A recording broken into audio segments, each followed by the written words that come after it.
Wait for it. Hey, we're live. What's up, everybody? Welcome to the Hot Seat Roundtable Edition. We did this a couple weeks ago.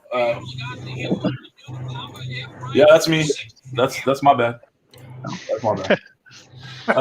Hey, I watch a lot of YouTube. I don't know what to tell you. Sometimes I forget to hit mute. Is this your first time doing this? This is my first time. Already. Oh my god, I'm gonna kick myself out of the chat. You guys can all discuss amongst yourselves.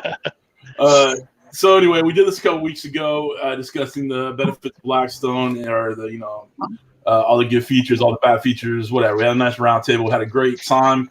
I think it was a really informative and fun and any other activity you can think of roundtable. So we're going to do this the same way with different subjects down the road. Tonight we're discussing the Weber kettle. And again, I feel like I need to say this is not sponsored by Weber. Weber Grills, nothing. This is just a bunch of guys hanging out, chatting about the good, the bad, and if you're looking at the ugly. So Wow. I feel like I'm going to get flipped off. There it is. There it is. All right. Love you, Ken. Anyway, so before we get started and talking about the questions, a lot of people in the chat. We got Ricer. Shane's in there, Kenneth's in there, KC, what's up, man? Suburban Barbecue, Jay's rapping, Russell's in there, Big Rome, Easy Base, I said Big Rome in the house. Big Rome in the house. Mad Moose Barbecue, Thomas from Michigan, Mega Fred Zeppelin's in the house. Give it up for Mega Fred. Big Frog Barbecue and Cooking. Pickles is in there, Jacqueline and Dad, Jim EQ, Jim from Suburban Barbecue. Hobo, French, a long day. Hope you got his Gatorade and electrolytes in there. Johnny Mack in the house. Josh, the cook and tops in there.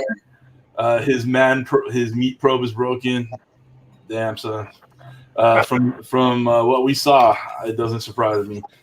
Chris La Familia is in there. Tri-Tip Junkie. GT's Barbecue. What's up, Gary? How you doing, guys? Everybody, I appreciate you being here. Rick's Barbecue Specialties, John Wagner, how you doing? Comparison Cooking. I think I'll catch the rest of the guys on the next one. Dutch, say hi to the people, set the super shot price, and do something. Well, you worked like 2 minutes and you need a break already? This is horrible. Jeez. I'm tired, Welcome, man. Everybody. Hey. We're going to have a really good chat tonight. You can see the guests we have on screen. We have a couple in the waiting room. So get your questions in the chat. Put them at Daddy Dutch Barbecue so I see them right away, hopefully. And, let's have some fun and talk Webers. 25 tonight. How's that sound? 25? I tell you what, let's do 24. 24. That'll confuse 24. things. 24, yep. Guys. The shot price is $24 tonight. A lot of people will be taking shots tonight.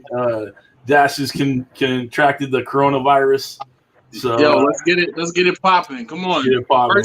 First $50. I'm gonna take this one to the head. Come on, somebody put it in there. I can't see the chat, so unfortunately, if you're saying hi or whatever, I can't see it. But first $50. So tell me when $50 goes in. I'm taking this one to the head.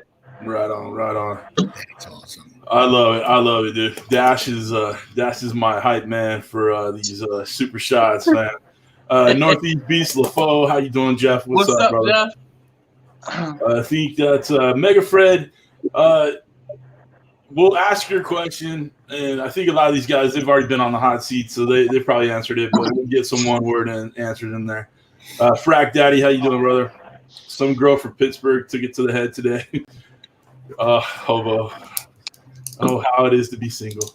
Anyway, all right. Let's see here. Anybody want free barbecue rub? Hit up Mad Moose Barbecue. Hey, I think everybody in the chat would love some free barbecue rub. North Texas Barbecue Addicts. What up, dude? Where'd you find that dude Adam at? Hey, Adam's the good-looking one. He has that dope beard. So I had to put my glasses on to look smart. $5. Tom with the first super, he says, I identify this super shot as $50, except it's $25. So thanks, Tom's Food Factory. Way to get us started. All right, Dutch. I'm going to put you in the green room. We'll bring in James. Appreciate it, guys. Again, if you have questions for Dutch, at Daddy Dutch in the chat, and he'll write them down. So let's see if I can do this without messing up too bad. All right, James is coming in. Welcome, James from M. McClellan. How you doing, brother? Good to see you in there. James. What's up, you guys? What's up, James? What's going on, brother? All right, so guys, the chat tonight, we're talking about Weber kettles, and I know some people have more than most. You know, if you look at Mr. Tom over there, he has quite a few. I don't know, Adam, if you can move your camera around, but I know you have a fair amount. There's a few. Lot. How many do you got? Let me see if I can get this computer up. All right. I don't know what y'all can see. That one there is a 59. Ooh, that's a nice one. Dude, 1959. Wow. So there's like one of 4 of those in the world, from what I'm told. There's my ranch. Nice. Damn. I don't know. Y'all, this camera's not the best, and I can't see the fuck what I'm doing. So It's all right, dude. It's all right. hang on. Here's my pride and joy. The Skittles factory. Good Lord. Son. There we go. Got a couple avocados. Yeah, I got 2 avocados. That yellow is a great story behind that one. And one of the reds back there came from Canada. And then I got my brownie over here. That one came from Canada. I don't know, y'all. I mean, there's the backyard. I don't know if you can see. Okay, so when someone says You got kettles, what do you kettles do with with all- passport stamps. Yeah. what do you do with all those barbecues? Like, Yeah, I get asked people, that like I get that question. I only have 5-6 grills outside, and I get shit all the time. Like, what do you do with all these grills? Well, usually I make good barbecue on them. You So- cook on them, yeah. You cook on them. So now with you, Adam, is that a bit of an obsession, or is it like, do we have to have intervention? Or No intervention. My wife allows it, so I'm good. All right. I cook on all of them. Really, I do. I got a couple inside that are brand new that I won't cook on. James is laughing at me. Hey, Adam, have you ever thought about getting a kettle? What's that? Have you ever thought about getting a kettle? No. Just PKs all the way, bro. That's insane. I was like, Yeah, no, I have them set up. I got 2 set up as pizza ovens. I got 2 set up with rotisseries in them. You know, I rotate them out. I walk out. Which one do I want to cook on? What color am I feeling? It is nice to be able to keep accessories on specific grills, or in my case, they're just hiding places for accessories. My girlfriend doesn't have any clue how many accessories I have. She just always complains about the number of grills. If she went around my patio and lifted lids, she'd flip her lid. All right, so I guess right. here's something. So Adam, how many do you have? Tom, how many do you have? Mike, how many do you have? James, and and CJ, because that's one of the things. What are we working with here? Because I feel like low man on the totem pole, because I have 2, and then I realized that my wife actually has a little Smoky Joe, the little one that's in a box. So That I'm like, counts. I have 3 of them. Sweet. Dude, I have 1. I have 1, and that's it, man. I feel very inadequate, and I'm sure if Dutch was in the chat, he would be saying I am inadequate. So there's that. Yeah, I've got 17 of them. I've got 17, and I cook on pretty much all of them except for 3 of them that are older and in mint condition. But Hey. in that collection, I've got a 26, and I've got 2 ranch kettles, and those 2 ranch kettles get used a lot. Well, Mrs. CJ's in the chat right now. She says, "For now, I only have 1 for now." So I mean, I take that as I have permission to buy more. So Well, Valentine's she's gonna buy is you coming one. up. Treat yourself, CJ. Yeah, you're in I do California, myself. so you haven't had the grin effect. Yeah, The what? they Hey, might I like know gremlins. You feed them, you cook on them after midnight. Yeah, I like that. I'm gonna feed them after midnight. They'll make them grow. multiply. I'm like the other Yep. guy. Got some on the inside of the house that are brand All new. right. Hey, Johnny Mags, I meant to send you a picture. This is what I'm sipping on tonight, guys. Is that New Amsterdam? I'm drinking the Pink Lady because Johnny Mags gave this to me when we were up in New Hampshire. So it tastes good. Let's see here. Big Cat 305, what's up, brother? Actually, I meant to text you earlier. I don't know why. I forgot. All right, so let's kind of talk about with the 5 of you guys in there. Everybody seems to love their kettle. Like I've yet to hear anybody kind of badmouth it when we've had conversations about, what's the one thing that you would love, or like if you could only have one grill, what would it be? I know T-Roy answered that as, the kettle. So, and a lot of people have. Start with James. What is a con of the Weber kettle? A con would probably be the space. And I'm talking about since I only have the 22.5 inch, I've got 4 of those. The con, if you only had one, would probably, I would say, would be the space. Now you could cook 2 briskets on it, but you need the elevated rack for a second one. Right. Most people don't have that, so they can only do like 1 at a time. You can only do maybe 2 racks at a time if we're not talking about having that elevated rack again. So unlike, say, the Weber Smoky Mountain or the 22.5 inch Weber Smoky Mountain, or an offset or a pellet grill or something like that, you don't have the cooking space that you do with a lot of other pits. So if I had to pick a con, that would be one con for me. Yeah, but one thing is, if suddenly you need more space for cooking, you can go on Facebook Marketplace and pick up another one for $20, even if you just use it once and sell it again. You can't do that if you need another Traeger or a Yoder or a Gateway drum. I mean, I have, like I said, 4, so I don't. Yeah. I mean, for me, the space really isn't an issue, but for a lot of people who don't have as many as maybe Adam or Tom or some of us, and only have one, they don't have that option. So yeah, they're could really be limited in the space. And that could be a good thing as well. If you have, very limited space to put a grill, the footprint's really small. You're limited on capacity, but it's going to take up a lot less space than a lot of other cookers. All right. Right now, Dutch is losing his shit in the green room. So, Tom, I'm going to pull you out right quick. I'll bring you back in. I don't know why Dutch is losing his shit. Dutch, tell us why you're losing your shit over there. Nothing. I'm just listening. I don't know what you're talking about. I saw you going like this and like this and like this. Like what the heck? Flies. Flies. All right. So you made me go for that. When you get back to the gas place. All right, I'm sorry. All right. All right. So let's talk Adam. Adam, what you have so many. So how do you really have a flaw with that? Do I have a flaw with having too many? Is there a con? Like I said, there are so many pros with having your Weber kettle.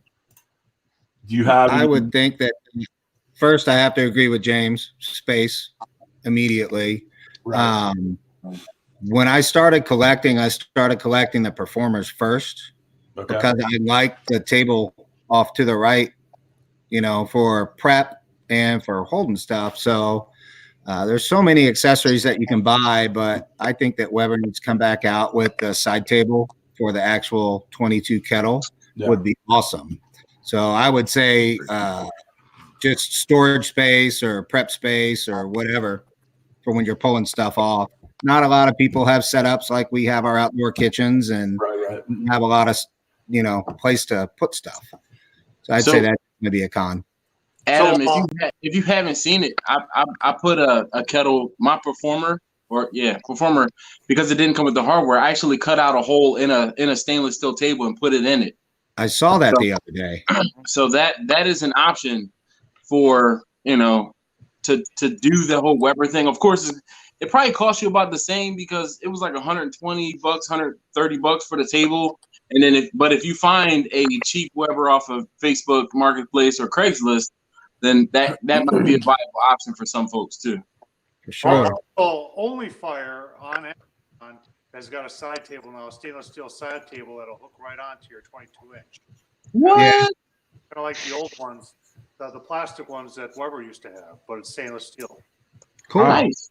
All right. Real quick, we just got another super shot in there, so there's your $50 there, Dash. So cheers to you, brother. Take it to the head. Oh, I already took one to the head. we'll take it. The one that identified as $50, I took it to the head. Oh, okay. Yeah, There you this is go. number. Look. I took it All to right. the head. Y'all weren't paying attention. That's number 50. Dash, I think they wanted you to smash it on your head. Oh no. Right. All right. I see I'm a not couple that people real quick. I see a couple people in the chat. VA Chick Off Road. How you doing? I don't believe we've seen her in the chat before, so welcome. Appreciate you being here. The Hungry Hussies in the chat. He was big in the Blackstone chat. He does not know what a Weber kettle is. He said, "What's a Weber kettle?" Asking for a friend. He's all Blackstone. Lewis at Our Shack Barbecue. Lewis, our Jump, I Shack. put the link in there if you want to come up, Lewis. I know you got 442 different Webers, so you're more than welcome to come in. Texas Barbecue Chapter, what's going on? See who else. I think I got everybody.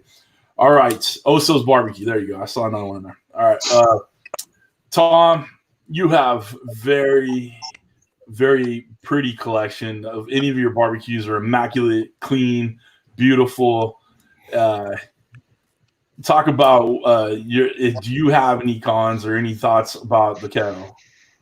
I think the only thing about the kettle is sometimes a little prohibitive of sometimes, time constraints, getting the charcoal started, getting her going. Right. Especially on a weekday night. It's so much easier just to fire up the gasser on a weekday night as opposed to the weekends where you got time to fire up the charcoal. But other than that, I agree with those guys about size. I don't have a 26-inch. In the future, possibly. But you're right. The size is a big deal. But just getting her going. So what you guys are basically saying, size matters. It matters. All right. I saw someone go in there. Beers Jack, a barbecue. What's up, man? What's up, Greg? Saucy, the towboat chef. She's new to the chat. Thank you for being here. I forgot to say who sent you over there, but I appreciate it. Size does matter. Miss Booger's in the chat. Everybody say hi to Miss Booger. Miss Booger. Hey, Booger. Hey. What's going on, Dan? Dan from SmokeyGoodness is in there. How you doing, Dan? Sorry, I missed you. Soul for Cooking. How you doing? All right. I guess this is a question for the con of it is that it's small. So let's just kind of simplify it. It's smaller than most. It can't do more than 2 briskets, whatever. The ranch or the 26-inch, are they worth it? Are they worth the money to get that? I know a couple of you guys have those. What do you think?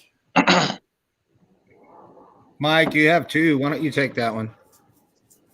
Yeah, I mean, I've got 2 ranch kettles. I've also got a 22-inch Smoky Mountain. I hardly ever use my Smoky Mountain. I don't really have a good reason why. I just prefer cooking on the ranch kettles. I mean, you set them up exactly the same as you would a 22 or 26-inch kettle. If you're going to put the coals off to the side or use it snake, minion method, whatever way you want to do it. I do have a ranch kettle slow and sear, which slow and sear doesn't make anymore.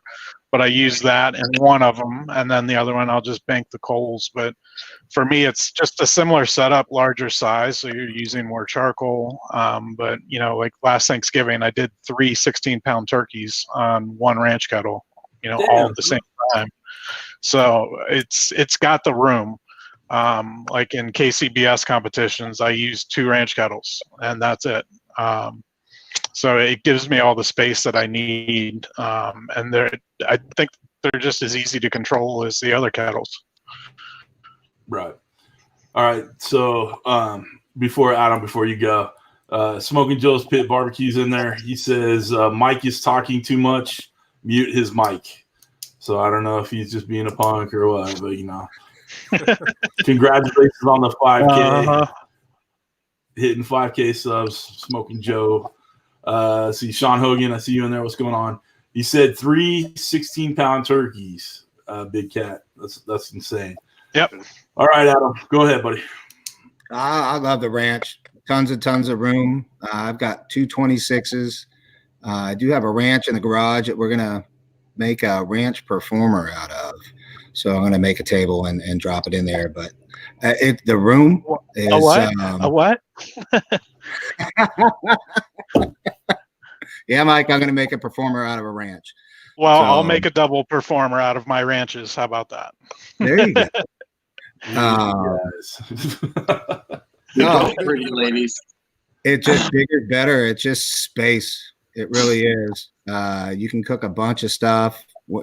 Pull it off. I'll do like I don't know, like 40 chicken thighs on one side, kind of reverse sear them, and the fire's still hot, so you could throw more food on there, cook a couple steaks. I mean, you're using more charcoal.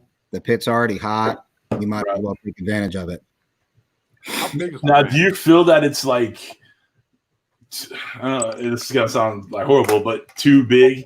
Like, do you find that you're reaching too far across it? Awkwardness, anything like that? For me, space is not an issue. If you have a confined area or a small patio, ranch is probably not the best thing for your back patio. But if you want to take it out on the driveway, I mean, you can walk around, 65% to access the grate. I don't know. Yeah. It takes 2 days to pull the lid off. It's so funny. People will come up and they'll grab the handle and they think it's like a gas grill and they'll try to open it up. And I'm like, there's no fucking hinges. So don't drop that. Well, but the way it has the lid bail on the back, you can kind of do that. You can go like this and push it towards the back, so you can kind of one hand it. And I always build my fire in the back. I don't think I've ever cooked on that thing where I've had charcoal across the entire surface of the charcoal grate. So my fire is always in the back, so I'm never reaching over the fire. Man, that just gave me a pro tip. Well, so Adam, I don't know if you heard, James actually asked the question. He was trying to ask the question, how big is the ranch? Is the ranch the same as the 26, or are they two different things, or? Well, the 26 would be 26 and I think 3/4 inches in diameter, and the ranch is 37 inches in diameter. Okay, yeah. So you got I was watching. I got you. My next question. A lot of people don't know the difference between the ranch and the 26-inch. Obviously, 26 Yeah, and when you go from a 22 to a 26, the increase in space is substantial. I mean, if I'm doing chicken wings for a handful of people, I'll use my 22. If I'm doing a lot of wings, then it's the 26. But when you go from the 26 to a 37-inch grate, that's a big difference. Just the cooking grate alone on the ranch kettle weighs, I want to say, 26 pounds. Christ. Yeah. All right, real quick, we got a shot from Texas Barbecue Chapter. Thanks a lot. It said, "Drink up, fellas. TBT Nation. Hashtag Kobe24." Cheers, man. Guys, I know a lot of people. This is totally off the subject, but since he brought it up in that shot, a lot of people, have been touched by, Kobe, and obviously, I'm a SoCal boy. I grew up as a Lakers fan. It was tough. It's not so much that we lost a basketball player, sports figure. We lost a father, and a lot of us have kids, and a lot of us have daughters, and and all that, and it's tough. So that's basically all I really want to say about that. So keep them in your thoughts, keep them in your prayers. It sucks. Definitely something hard to deal with. So. Thanks for the reminder there, Texas Barbecue Chapter. But I think that's the last time we're going to talk about that. Okay.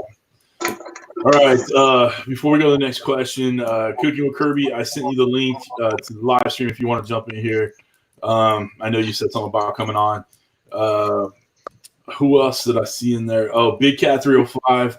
Go ahead and put your hashtag for your collaboration that's coming on Sunday. All right. So put that hashtag in there. I know there's a big collaboration coming up. I'm going to do a live stream cooking for the collaboration like I did with the wings last week. So there you go. Oso asked, are we interviewing for new co-hosts? No, Dutch is in the green room. He's not being replaced. That's what you told him. Yeah. There's no replacing Dutch at all. So let's see here. Big Kano, what's up, brother? How you doing, man? Strong's Adventures in there. Dan's Outdoor Cooking. I think I caught everybody. Joey B, thank you for the email this week. Yesterday, it really meant a lot, and I appreciate it. So, all right. LT said something about he's 6'5". So Lewis at Our Barbecue said that he's 6'5", and the ranch and all of them are too low for him. So I have a solution for that. Well, so I know Tom has one too, but let's go with you. That table that I built sits up probably 6 to 8 inches higher than a normal table. And I've had plenty of people come and comment when I did an SCA event, and that was the first time I used that table on or at an SCA event. And one of the ladies who was there, she was like, "It's so much higher. That's so much better for your back." I'm like, I know. So, like, you didn't walk up and say it's so much bigger, and you're like, yeah, I know. It's higher. Well, the funny thing is that's right. For SCA, everybody uses PKs. Yeah, PKs, and those PKs are even lower than a kettle. I mean, that's crazy. Well, so one of the things that, at least she was using a tabletop PK, like it wasn't on the stand, so they had like some sort of something to put it up a little bit higher, where it was like mid chest for her. Yep. But other than that, yeah, you're right. The PKs sit whatever tabletop height you have. You see Side Yard Barbecue. I'm 5'6", no problems here. All right. Yeah, I'm 5'6" as well, so I love it. There you go. Tom, talk about what you did to modify your kettles. I was challenged by one of my viewers to try. You can see I do some modification to whoever kettle, and somebody challenged me to raise it up. And I bought some conduit, and I was gonna go and I was gonna take everything off, and I was gonna bend everything, and I was gonna do all this complicated stuff. So one Saturday, I took it down in the basement. I took the legs off, and I had the conduit down there. And for some reason, I just tried to put it inside the legs, and it slid in like a glove. And I was like, "Oh my God, this is so easy!" So that's all I did, and I cut them 6 inches longer. And they slide all the way down to the bottom of the legs, and it's super simple to do. I've done a couple of videos on it, and it just amazes me that a lot of people complain about it, and nobody understands. You don't even have to take the wheels off. All you got to do is take the bottoms off and slide the conduit in, and you're in. In fact, I can kind of show you. Here it is right there. There's the. I don't know if I'm showing it to you. There it is right there. And you just raise it up. And it's super simple to do. And I apologize for the bad video, but it, that's fun. I guess Tom Horseman at YouTube, that's all I got to say. I've got it showing how to do it. Shameless plug. Yeah, I'm sorry. It is a shameless plug. But it's like I said, I spent the time doing it, and it don't cost anything to be on YouTube to see how to do it. And the conduit is literally $6, and you can raise it up 6 inches. And you don't need any fancy hand tools, just a hacksaw. Cut them and slide them in. You're done. All right. Miss Booger put it in the chat. You guys check out that video of the extension. All right. I'm getting kind of thirsty. Who's putting up? What's up? I love it, Dash. Dash, you're allowed to come on the hot seat anytime you want, man. All right, Mike, I'm gonna drop you out and bring Ryan in. It looks like Ethan in. All right. Sounds good. Just stay where you're at, man. Ryan, what's up, brother? Welcome to the chat. Hey, we good? Off mute. Like a conference call. Are you unmute? Make sure you unmute. Are you on? Thanks, bro. I haven't done this in a while. I forgot. Nice. Ryan, introduce yourselves to the people. I'm Ryan, the cook from Whiskey and Barbecue. This is Evan, my neighbor. We I thought he had a grill problem when I met him. He doesn't have near as many as Adam. I mean, maybe even like 20% of what Adam has. Tom, I got nothing. I got like one wall of Tom's garage. Well, hey, and the thing is about Tom is Tom also has a home in Florida. Yes. And you have a bunch of grills there too. So even when you're looking at it like that's a lot of grills. No, wait. Let me show That's you. only half of Well, I do have 4 more Webers in Idaho at my in-laws' house. So, True story. Yeah, true story. Right on. All right. So my first question to Ryan and Evan is where the hell you guys been? I don't see any videos really. It's a great freaking question. So I got back in September. Long story short, life happened. Yeah. Evan's wife got a new job where he couldn't edit in their office anymore. He messed up his back. I have a 4-hour commute, or I have a 2-hour commute one way to work back and forth. Life just happened. I've been being told for the last 6 months I'm getting moved back to Austin, and I haven't yet. So I leave the house at 6:30 in the morning. I get back at 7 o'clock at night, and I'm beat by the time it's done. Man, so we went pretty good for a year there. We did, and we are hoping to get back into it. It's just, like I said, life happened. Yeah. All right. Fair enough. We miss all y'all. We really do. We do. We enjoyed it, and we do want to. We at some point we will. We just don't know when. All right. No problem. I mean, I'm not judging. I'm not saying you guys are lazy or whatever, but a lot of us are actually working. Yeah. All right. Where there's a grill, there's a way. No, we're not lazy. We're still drinking. We're still drinking. Yeah. You're still drinking. You're just not doing it on camera. So that's good. Yeah. All right. So one of the, so some of you guys don't know, but I set up a little, Facebook group, and we were kind of talking about this before we got started. And going back and forth with some ideas. Dutch is having technical difficulties, so hopefully it gets us straightened out. One of the things we talked about were baskets for your charcoal, or like just the cheap ones that Weber gives, or the slow and steer, or the bro and steer, which is Dutch's baby. Talk about it as diplomatically as possible. All right. Like I have the slow and steer. It was sent to me after I had David Parrish on the show. I have the Weber baskets. So I'm kind of one way or the other. So what do you think? Anybody want to take that one? I'll talk about it first. Okay. I think David even said I was one of his first customers.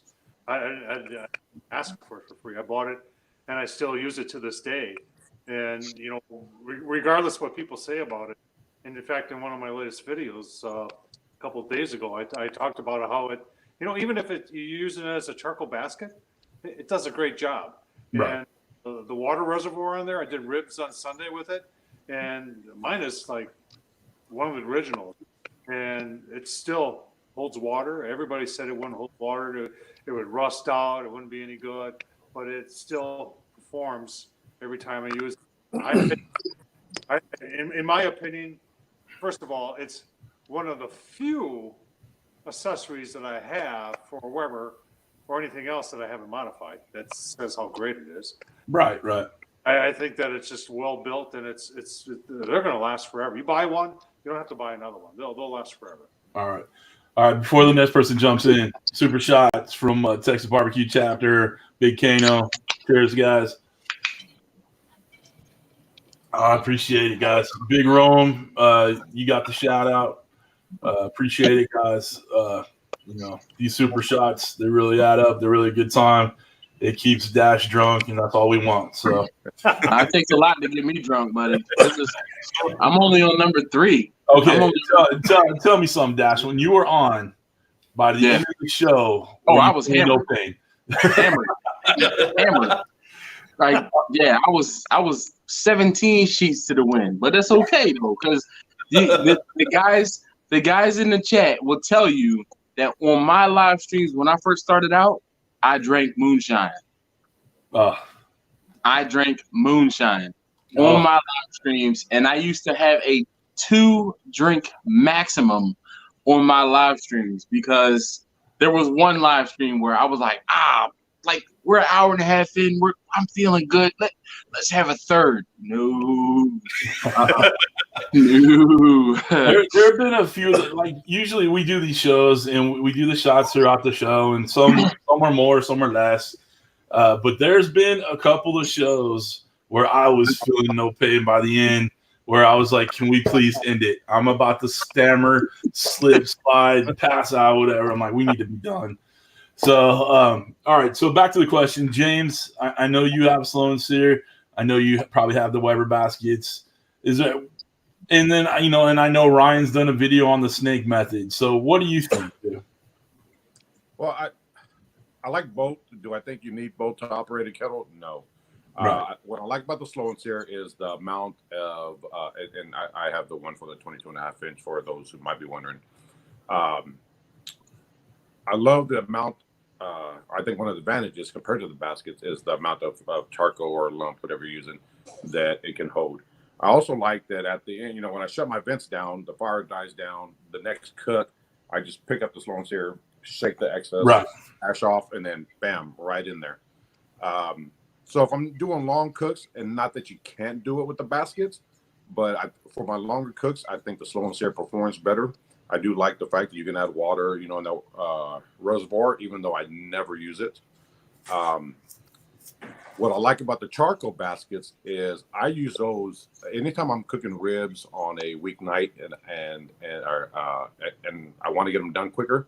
I always use the charcoal baskets, one on each side of the kettle. What I found is I can get ribs done in hour and a half, 2 hours.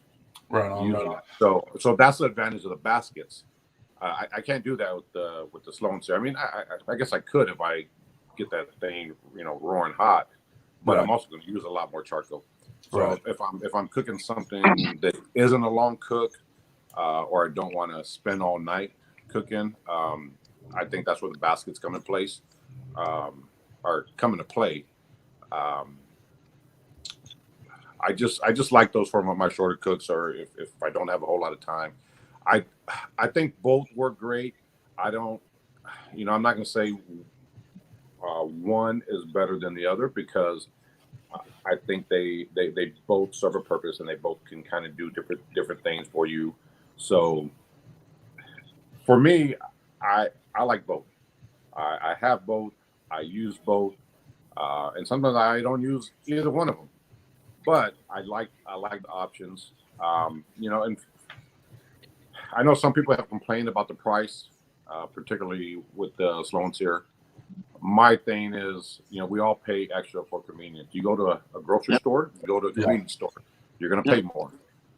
And so for me, that's how I look at it.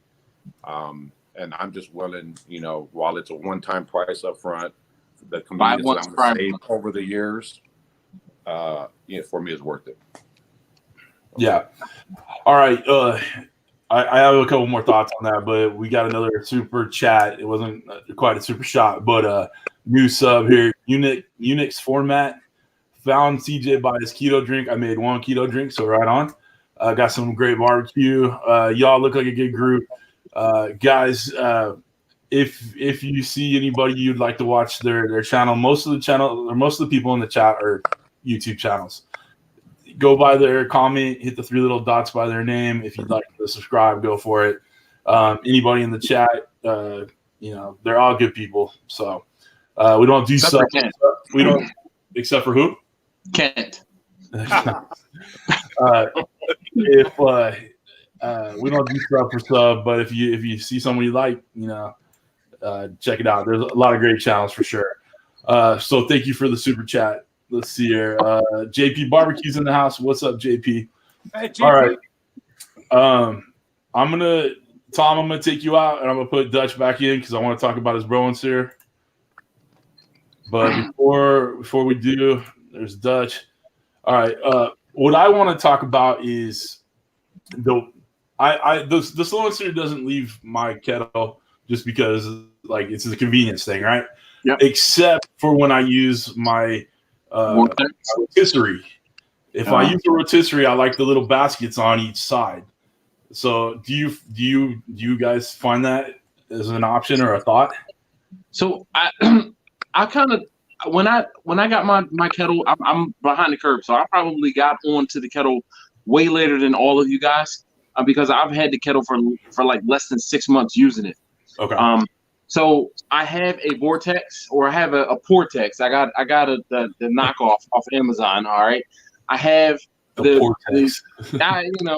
I'm good with stuff like that. The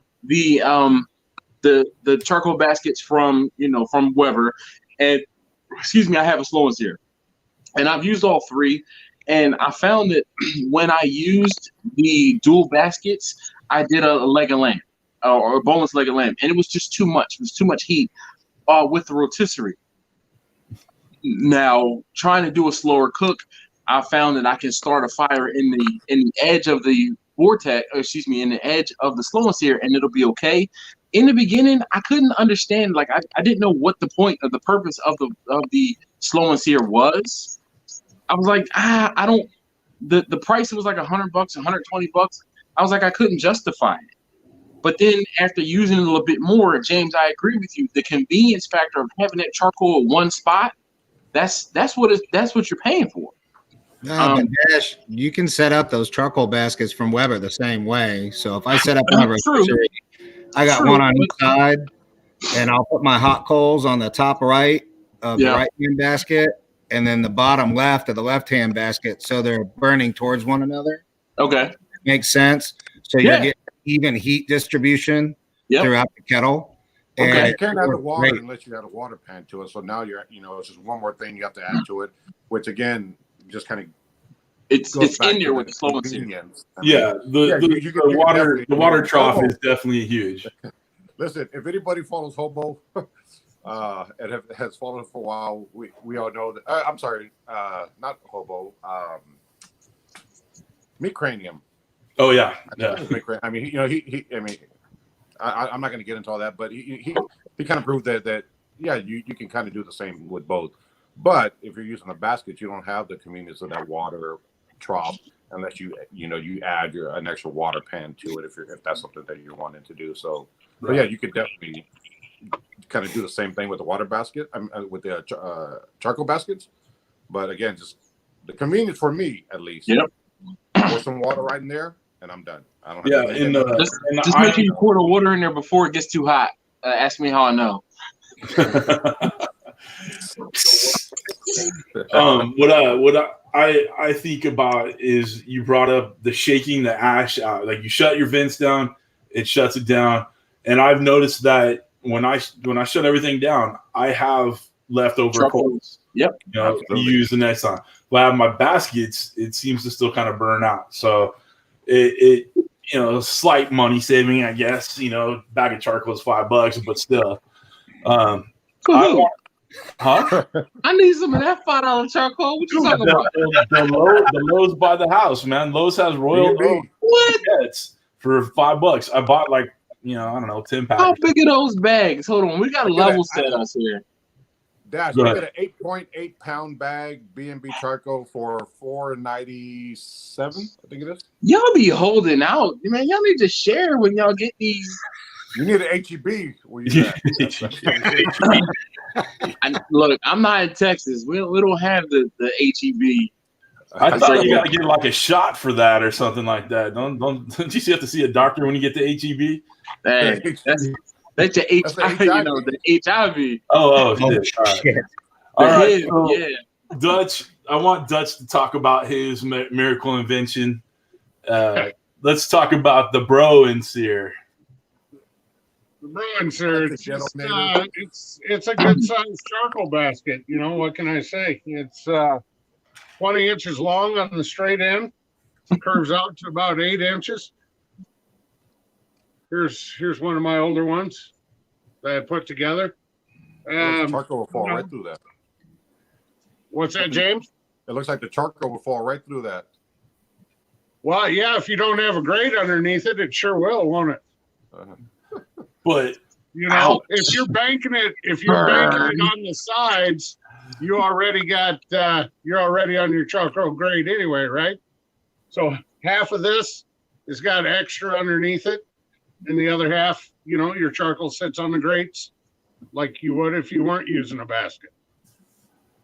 So real quick, dude, GT said drink up, Dash, and he put a super shot in there for you, buddy. How much was it? $24.99. Shut up. That identifies at 50 as 50. Yeah. That identifies at 50. Hey, Dwayne Arbogast, he's watching from Facebook Live. What's up? How you doing, dog? All right. I love that VA off-road chick who used to be Redskin VA chick or whatever. She changed her name. She's drinking Crown Royal with us. So that's a good girl right there. She, you know, Crown Royal is where it's at. I know Ryan and Ethan probably are a little disagreeing with the Crown Royal. No, Crown is just fine. And like we're talking about, it's consistent. It's kind of sweet for me, but I'll drink it if someone hands it to me. I'm not going to scoff at it. All right, good. Are you, Ryan? Are you guys coming up to Alton's next week? I have to work that weekend, so I'm trying to get off that Friday. I don't know if Evan's going to be able to make it or not, but we'll see. I'm hoping to be there. I'm going to leave it at that. All right, cool. Looks like we lost at Alton's house. We're having a little hangout thing. We're having a shindig. I'm not even gonna say, you know, like I what really? No, I'm going out to Austin next week, and we're going to Austin. We'll show you what HEB is all about. I'm gonna get a shot and get some HEB. Is that a threat or a promise? He said he's gonna show me $5 bag of charcoal. I want to find. I want to find $4 B&B. That's the only thing I cannot find B&B out here. I don't know if that's. I do have that. You go to the website and they have a list of where you know, which vendors sell it. Yeah, I'm not sure if they're all over the country just yet. Even though they've been out for a while, but. So I like how CJ just glanced over this whole thing at Alton's house. I've been talking about it for weeks now. I got Thursday nights are not a good night for me to hang out really late because I got to get up early in the morning on Friday. So I miss the live streams a lot of times. Got it. Big Cat said, "Cheers, great show, guys." So $25 for you, Alton, or Alton for Dash. Cheers. Cheers. My bad. We were talking about Alton. So anyway, let's see. Jay's Brapping says he gets B&B local at the local Ace. I have not tried Ace Hardware. Jim asked if we have an Academy Sports out here. No, we don't. I've actually looked. So no. But I'll look for it. I've been wanting to try B&B since, you know, I see James's hat. You know, that makes me want to try it. So he's not wearing it right now. Yeah, actually, it's in my car. I wore it earlier. We had a meetup, and you know, I'll actually see that video probably. Yeah, man. I saw Alton's in San Antonio. I was like, I bet he's with James eating. Yeah. I don't get the invites to anything. So we had a little meetup and Dash. Yes, sir. For Christmas, Mrs. CJ got me a trip to Austin. So I've been talking about going to Austin, right? So while we're there, first couple of days we're gonna do some sightseeing. Yeah. That Thursday when do you get into Austin? I'm sorry, I'm like taking over, like, because I'm like, I want to go to Austin next Tuesday. Daggone, man. So next Tuesday we leave the Saturday after. The day you want to be here next Friday. What's that? So the day you want to be here, Dash, is next Friday. Yeah. So are you buying my ticket? Hold on, talking about, was that an invite? Just start driving. I'll give you a place to stay. What's up? So anyway, the Thursday we're gonna do a little barbecue crawl hangout with Alton and I think James. Are you coming on Thursday too? Yeah, and then a couple other people, and then Friday we're gonna be at Alton's house from like noon on, barbecuing, making fun of my hat, whatever we're gonna do, drinking. Kent, you gonna be there too? Kent's not gonna be there now. Oh, there's some other guys that are supposed to be coming that I think many of you will. Yeah, a couple people are supposed to be there. Yeah, there's gonna be quite a few people. Yeah, Pan Fry's in the chat right now. He said Adam's looking hot or looking good, Shaw. So there you go. Yeah, hot, right. See, Harmon Heat's in there. What's up, Justin? How you doing, buddy? All right. On Facebook, we got 3 people watching, and buddy from high school, John King, is in there. What's up, John? How you doing? 4 Seasons Barbecue. What's going on? Nathan Dekina is in there. How you doing, brother? CJ has a nacho dipping hat. Someone time out Pickles, please. And then that's Casey's back in the chat. And we lost Ryan. Oh, there he is. Okay. Did someone call you? Someone call you, Ryan?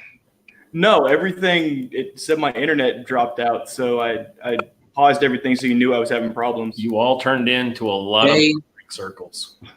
Pay the bill. Pay the bill. Right.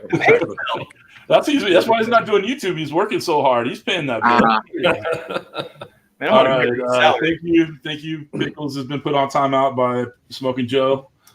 All right. So let's see. We talked about the baskets, the slow and steer. Kent, did you get any questions from the chat? I got a few in here from earlier. So, in there, buddy. One thing you guys were talking about earlier was the tables and everything for a kettle. Johnny at View to a Grill just put up a video with that where he made a table for his kettle. Johnny's table is awesome. That is killer. I love it. Yes. So his woodworking skills is great.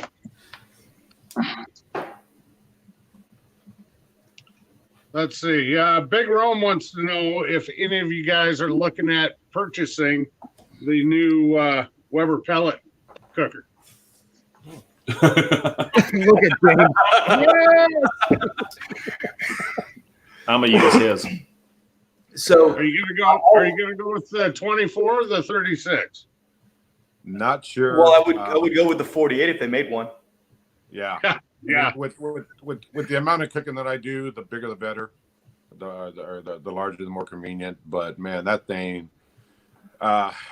CJ struggling. We haven't cooked on it yet. My neck's killing. I'm just trying to crack it. But just from what I've seen of it so far, compared to other pellet smokers, and knowing the quality of work that Weber puts out, man, I think that is going to be a game changer. I think it's going to be really, really cool. And I'm definitely, I definitely want to, get one once they come out. Now, do any of you guys have pellet cookers? Yeah, I use Traeger. I have a Traeger Pro 22 as well. Well, Pro 22. Well, I always swore I wouldn't get one, CJ, but if I do, I'll save the money up and get one of those for sure. No. I've cooked. My father-in-law has pellet cookers, and I've cooked on his several times. And he has Traeger, and my brother-in-law has a Green Mountain. No. Yeah, GMG. Yep, Green Mountain Grill. GMG. And there are things about both of them that I just don't like. And I got my drums, I got my kettles, I got everything else. So it's not something that's really interested me. But whenever I watched Harry Sue cook on it, whenever I watched Justin cook on it, and I saw all the things that Weber did different, I was like, oh, yes, okay, yes, that makes sense. They fixed all the things that I hated, and they made a package that I really want in a very unhealthy way. So what's the thing that you don't like about it? So my father-in-law, his auger clogs up all the time. He has problems with the fire pot. He religiously has problems with his thermometer going out. But he has a Traeger or the Green Mountain? He has a Traeger. How old is this Traeger? A little bit. Okay. And how's some of its age? I know some of its age. I know some of it's not taking care of it. But I've had 3 or 4 different cooks that I've done on it that it just hasn't come out that well. Not saying it's a bad cooker. He turns out good stuff on it. It's just it's not for me because I can use my drum or my Weber Smoky Mountain that I have up there and make just as good as stuff, and I don't have to worry about if it's going to throw an error code or something. Okay. But with solely how Weber redid the pellet chute and how the auger works and how the smart tech is built into the auger, it makes me.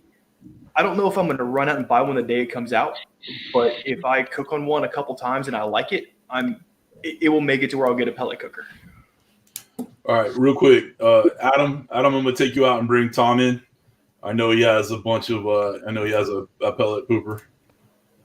All right, Tom. Yeah. What's your feeling on the pellet cooker and the Weber one? Are you planning on getting one? I think I'm like the other guys.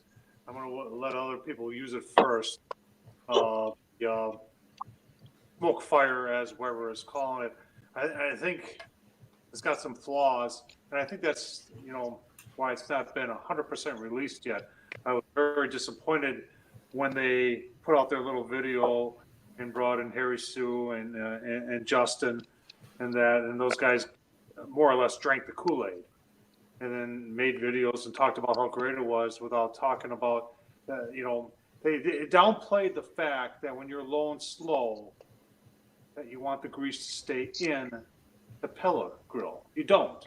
You want a drip tray that takes it outside the pellet grill. I've owned 4 brands of pellet grill: Camp Chef, Rectech, Pellet Pro, and I've got a Sam's Pro. And every single one of them has a drip tray where pellet grills were originally designed for low and slow. They weren't designed for hot and fast. So majority of them are low and slow. Weber's trying to do it both ways. Yeah, good for them. I hope it works. But by putting flavorizer bars like you have on a gas grill, makes sense, but the grease doesn't go away. So then they say it goes into the bottom of the U, and then it goes into a drip tray, which is the same tray as the ash goes in. Now, if you look at they've got a very unique. The guys are talking about the pellet slide. There's other grills that have that where it slides into the burn pot. They've got the same thing, but they've also got a grate at the bottom that looks somewhat like this that lets the ash fall through, and I think that's how they get the hotter temps.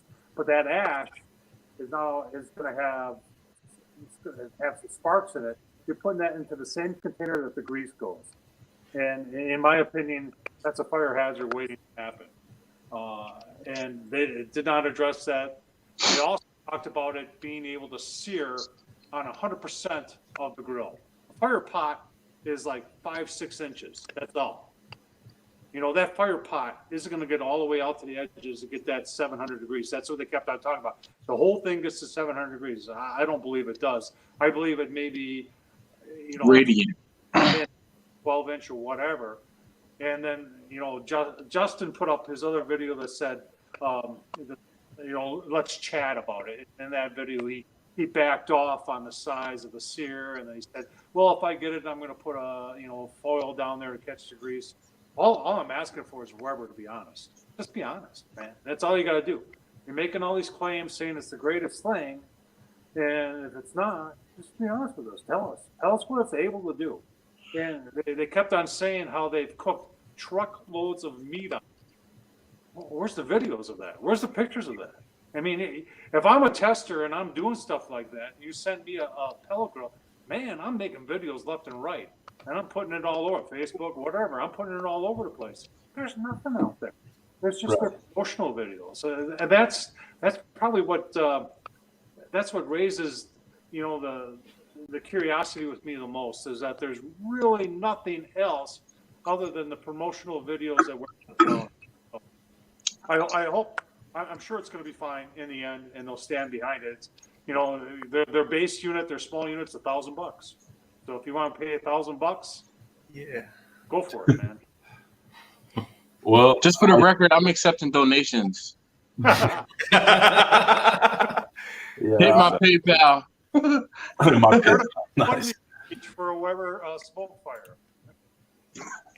All right. Go ahead. Hold on, James. James, hold on real quick. A couple more people jumped in the chat. Grill Sergeant. I saw Uncle Steve shaking there. Uncle Steve, how you doing, brother? Grill Sergeant, what's up? All right, James, say what you got to say about it, man. Like Tom is right. In that there isn't like a bunch of like videos and stuff out there like proving the stuff. However, it's I would say that my thing is that it's just coming out. So that one of the reasons we don't see a whole lot of that. Two, I kind of trust. I mean, Weber. We all know how long they've been around. They have they have a reputation. They're not a new company that just came out and is putting out this grill and saying all these great things about it. They're a company, and if you look at my porch, aside from my Weber kettles, I mean it's just covered with Weber products, Weber Smoky Mountain, stuff like that. So they're a company that I really believe in, and that's because I think that they have a reputation of making quality products, standing behind them. I trust that they've all these claims that they're making. While we may not see a whole bunch of videos out there right now about it, I trust that they've done a lot of R&D, a lot of testing before getting to this point, and that's why they're making these claims. And while we may not see a bunch of that stuff, I just, for me, I think they're a company that I trust, that they've gone through all that testing. And you're right, we won't know until we actually get our hands on it and see if it's true. But so far, they're not a company that I've seen that makes a claim about something and then doesn't stand behind it, or puts out a product that is completely opposite of what they claim their product does. They make great products. That's why we're here talking about them. That's why we have so many of their products, all of us. True. So I'm kind of leaning that they've done all those all the testing on the claims that they're making, but we'll see. You're right. We won't know until we get our hands on it. Personally. And you hit that on the head right there. It's a brand that has stood the test of time, has never let you down. So I'm willing to give it a go. If the CFO out there will give the okay to get the expenditure out super there. Shots. Super shots, yeah.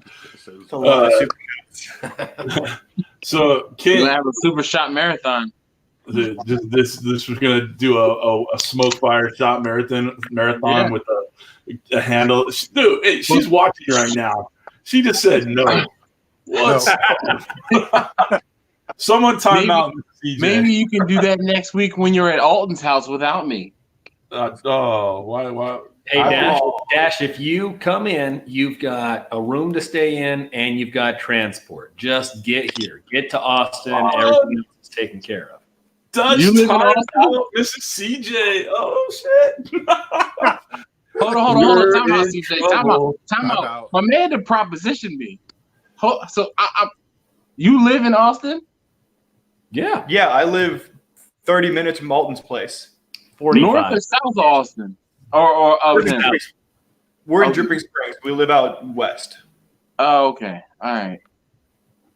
Dad, now accepting donations for tickets to fly to Austin. Get you there. Yeah, you get to Austin. You get there. You get a place to stay. You got food. You got booze. If you get here. If I get there. All right. I think it still has Christmas lights up, so. No, I took them down. Did you? Yes. Oh, good for you. They're right there. Nice. I think that's big room. Oh, snap. Dutch, do you see that? She goes, hi, I have 2 accounts. Miss CJ is being stealth. That's how I get all my subs in my watch time. All right. Take the Evan approach. Just ask forgiveness. Buy it and then ask for it. Yep. That's my approach too. That worked out for you last time. Yep, pretty good. I still got it. Oh, I love it. Texas Barbecue Chapter. I think it's big wrong. You're more than welcome to come out. Talk to Alton. I know he's kind of planning the whole deal, so make it happen. All right. All right, Kent, I know you have more than that one question that just took a half hour to answer. But guys, we're an hour in. Everybody's still going strong. Everybody's still good. Yeah, come on. Adam, this give is a thumbs number up. 5. People hanging out. All right, cool. Dash only has one more left. Yeah, I do only have one more. I have liquor though, but I'm not. No, you know, hold on. Let me check the freezer. All right, Kent, ask your next question. All right. A couple of the guys have already covered this earlier, but Big Frog wanted to know, you see a lot of people out there building tables to set their Kamados, their big green eggs in. How many of you have thought about doing it for your kettles? I have done it. I have dual 26s in a table, and if you watch our videos, that the table that those two 26s are in, I built that myself. I'm thinking about I'm too lazy to build anything with 222s. So, but yeah, I'm thinking about it. I'm thinking about adapting it because in the middle, I think I'm going to put a recessed shelf and put one of my 28-inch Blackstones in between. All right. You out there? Tom Horseman, this question is for you. Come in here. Okay. This comes from Thomas from Michigan. He wants to know, do you cook on your kettles more or clean them more? I clean every time I cook. So that's just the way I am. That's my OCD. Keep my kettles clean, house clean. Keep my truck clean. I keep everything clean, man. That's just the way I am. I know that for a fact firsthand. So, all right, Pickles putting in the chat. Yeah, what you got up there? I don't know if I can make him the featured one. His Cash App. Oh no, that don't work. Cash App. PayPal. Dash is taking a GoFundMe. GoFund my Austin trip. PayPal me or PayPal.com SDS barbecue. Let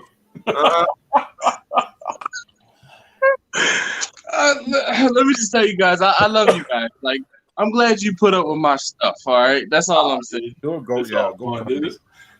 All right, so look, hold on. Who asked for the shine? Because I have a corner left. I've been saving this for a special occasion. And I've already had 4.5 beers. So if I drink this after the beer, I'm gonna be hurting. So make it worth my while. And this is high test, okay? Jimmy, make it worth my while, or make it worth CJ's while. Hey guys, Chef is in the chat. Make sure you all say hi to Chef Johnny. Autocat Barbecue in there. Johnny, what is going on, brother Johnny? Cypress Blue, Grumpus on fire. Grumpus. Oh wait, hold on. Johnny gonna be there Friday?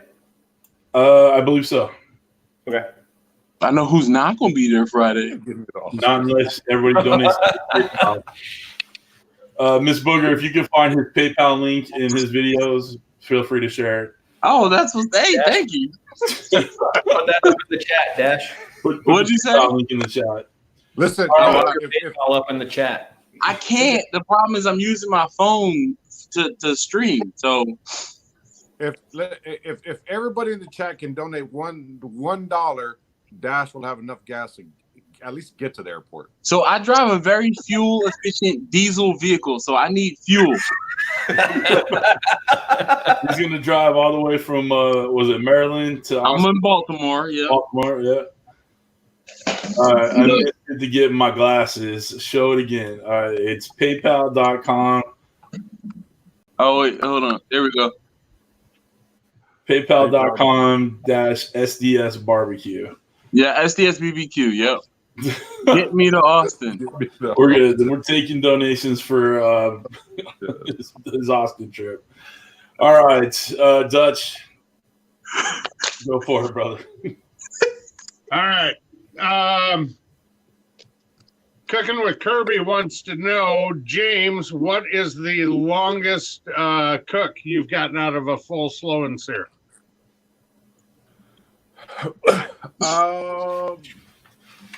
Brisket?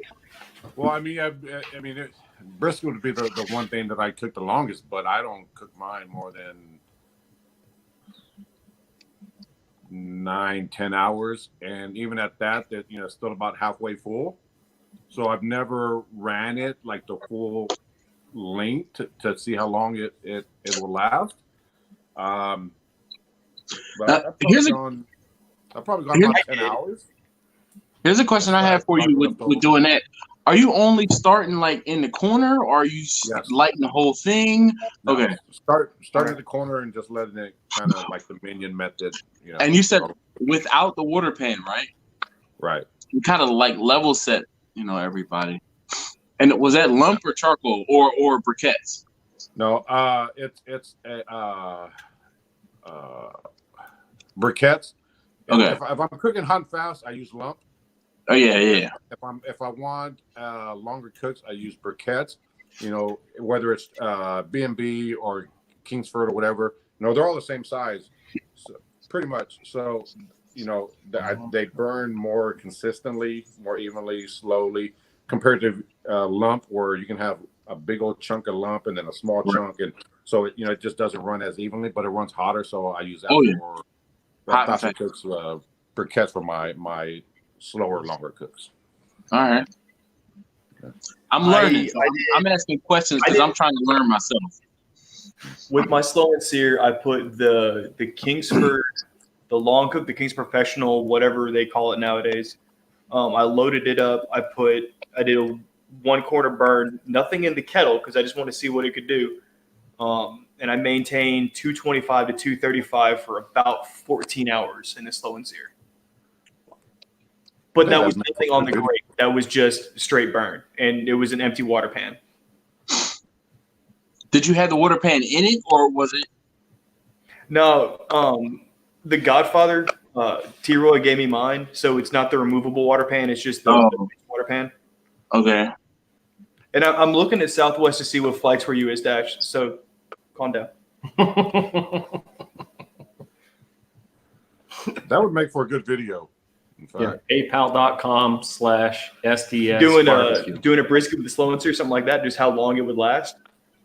Or doing it without meats, just to see how long it would last. I thought about doing videos like that, just getting different kind of charcoals and just burning them and come up with some tests to see how hot does it get with the vortex? How long does it last? Slow and sear? Dibs. Oh, you're gonna do that video? Yeah. Really?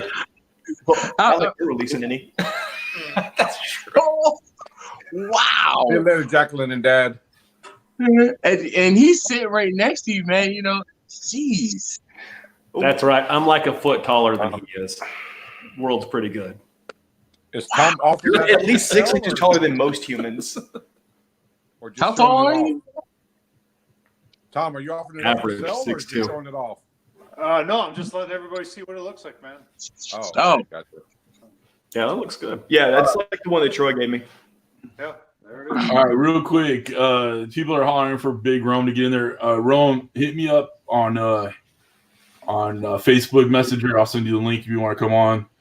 I can't seem to find you in there, so hook it up if you want to come on. I want to bring Adam back in, so Dash, take a breather. No problem. We'll get a refill. Stay away from the moonshine while we're not on. Oh, by the way, I still have it. I haven't been incentivized to drink it yet. Well, real quick, someone put in a $10 super chat and a $2 chat for gas for you. So you got $12. We're working on you, buddy. I'm gonna need more than that. I know my worth. I know my worth. All right. Well, you think about your worth. Hold on. $3 more will cover it. $3 more. All right. Adam's back in. We'll bring Rome in. All right. Go ahead, Dutch, with what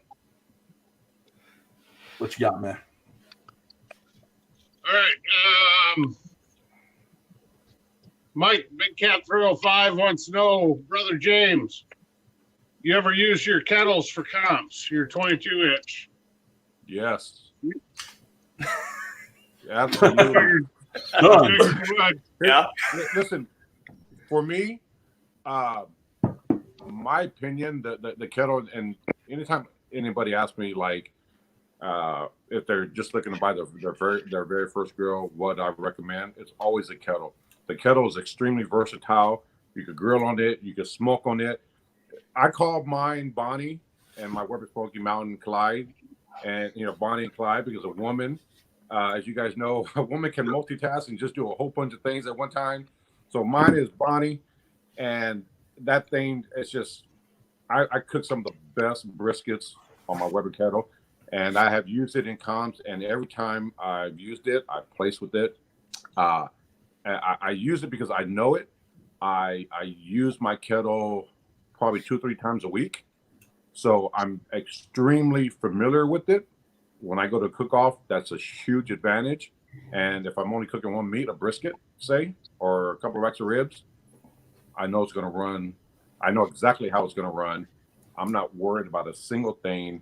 So yes, I have used it multiple times in competitions, and it produces, award-winning briskets for me.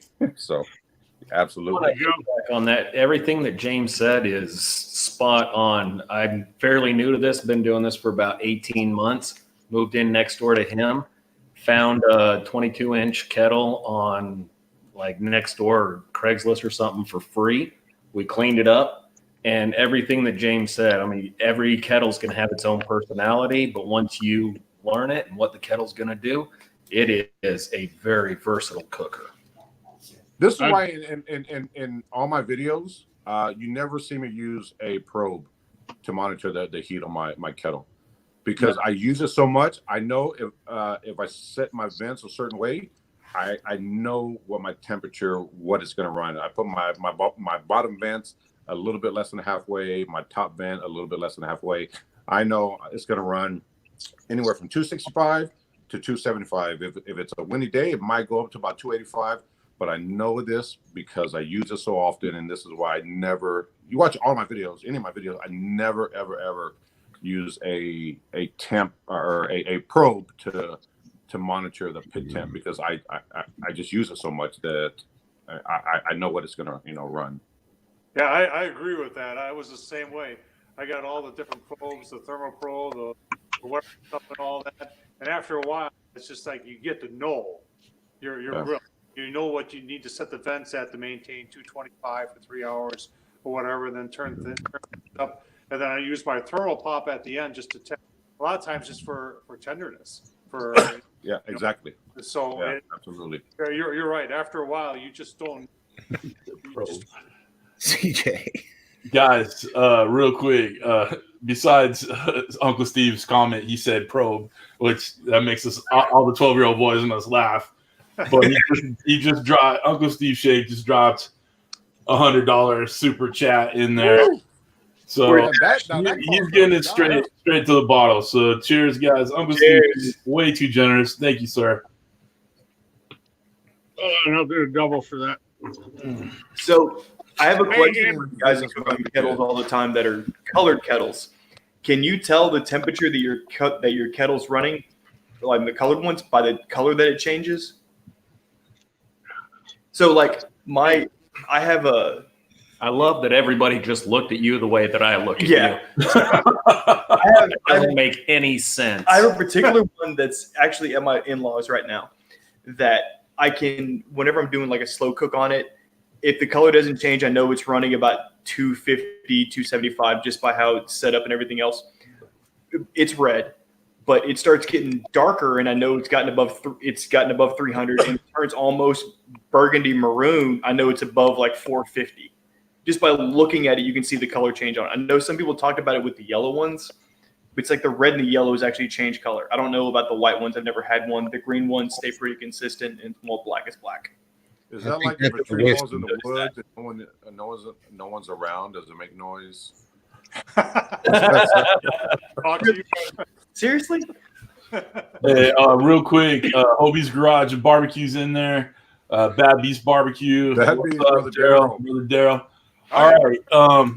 We got a couple more guests in the green room. So, Dutch, do you have any more questions?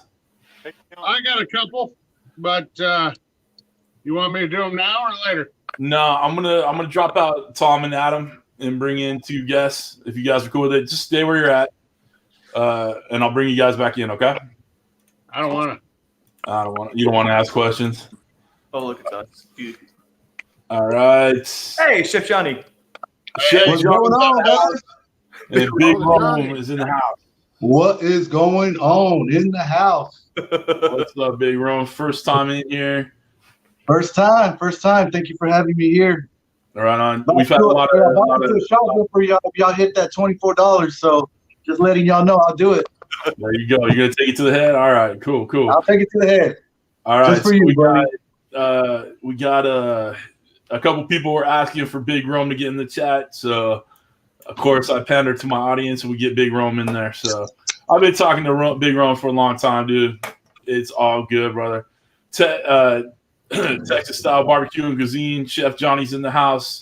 How you doing, sir? How did the hunt go today? Good, successful. Right on. Successful. So yeah, that's why I was late getting here. I was cutting the deer up, getting it quartered up, and then the ice chest and all that kind of stuff. So right on. Took it to me about an hour late. Oh, no worries.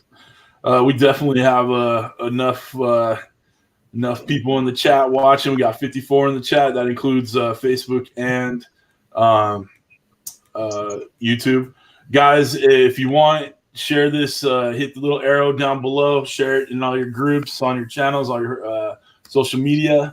And Big Cat 305, only 33 thumbs up. Guys, we got a lot more people in there. Hit that thumbs up. Make it happen, guys. All right, Dutch, why don't you go ahead with the next question? All right. Eric at Camp House Barbecue wants to know if you guys think the ranch kettle is actually worth the money. He's looking at getting one in a couple weeks. He's doing some hunts and stuff, and he's hoping to raise some extra funds that way. Do you guys think it's worth it? Tell him to drop it off at my house, and I'll test it and let him know if he wants to keep it or not. I'm sure we can arrange that, Chef. I think everyone with the ranch kettle is in the waiting room. Hey, I didn't even hear the question, so Ranch kettle, is it worth it? Is the ranch kettle worth it? the ranch kettle. I don't have one personally, but when it comes to space, I do have the Kano family. They do have a ranch, and I'll tell you something. If you want to put a big piece of meat in there, you can. And when we did the pig day, that was awesome. So honestly, it's worth it if you do great cooks with family. And the Big Kano family does it a lot. So definitely it's worth it if you're going to be doing some big cooks just like they do. Right on. All right, so real quick, let's get Johnny and Big Rome up to speed. Chef Johnny, kettles, how many you got? Do you use them often? So on and so forth.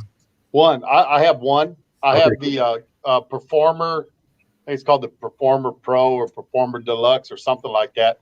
And actually, this is the first one I've had in 20 years. When we first got married, I had one. And I cooked, and I bought it at a flea market secondhand. Young married, they got any money. So I bought that, and I cooked on it, and I cooked on it to those little, those little tripod legs, aluminum legs broke.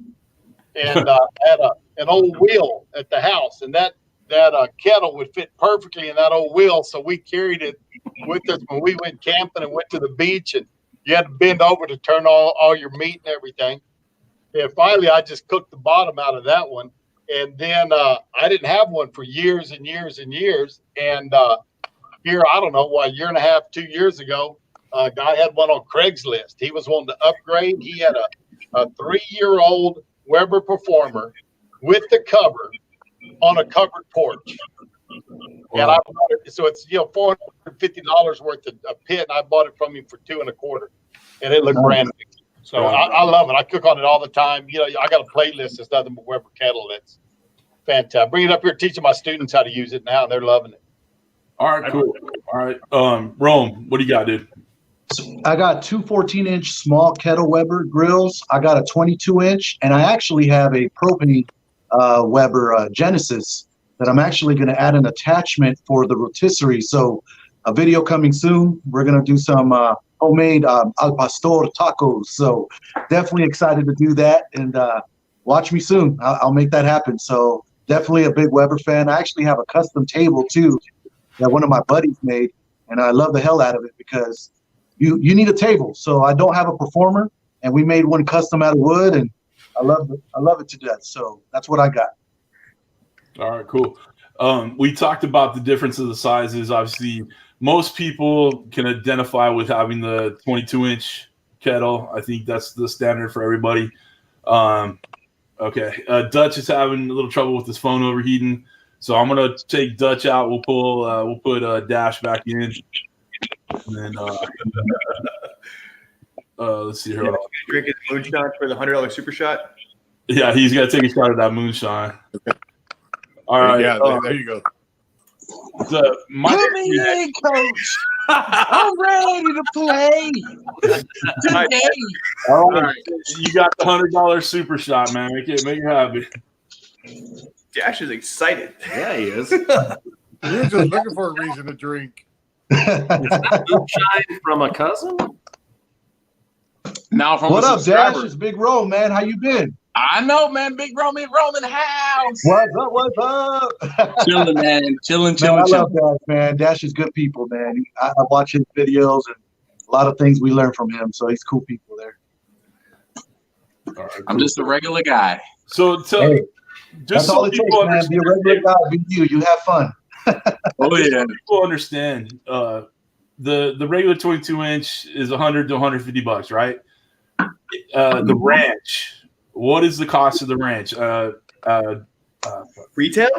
Yeah, retail.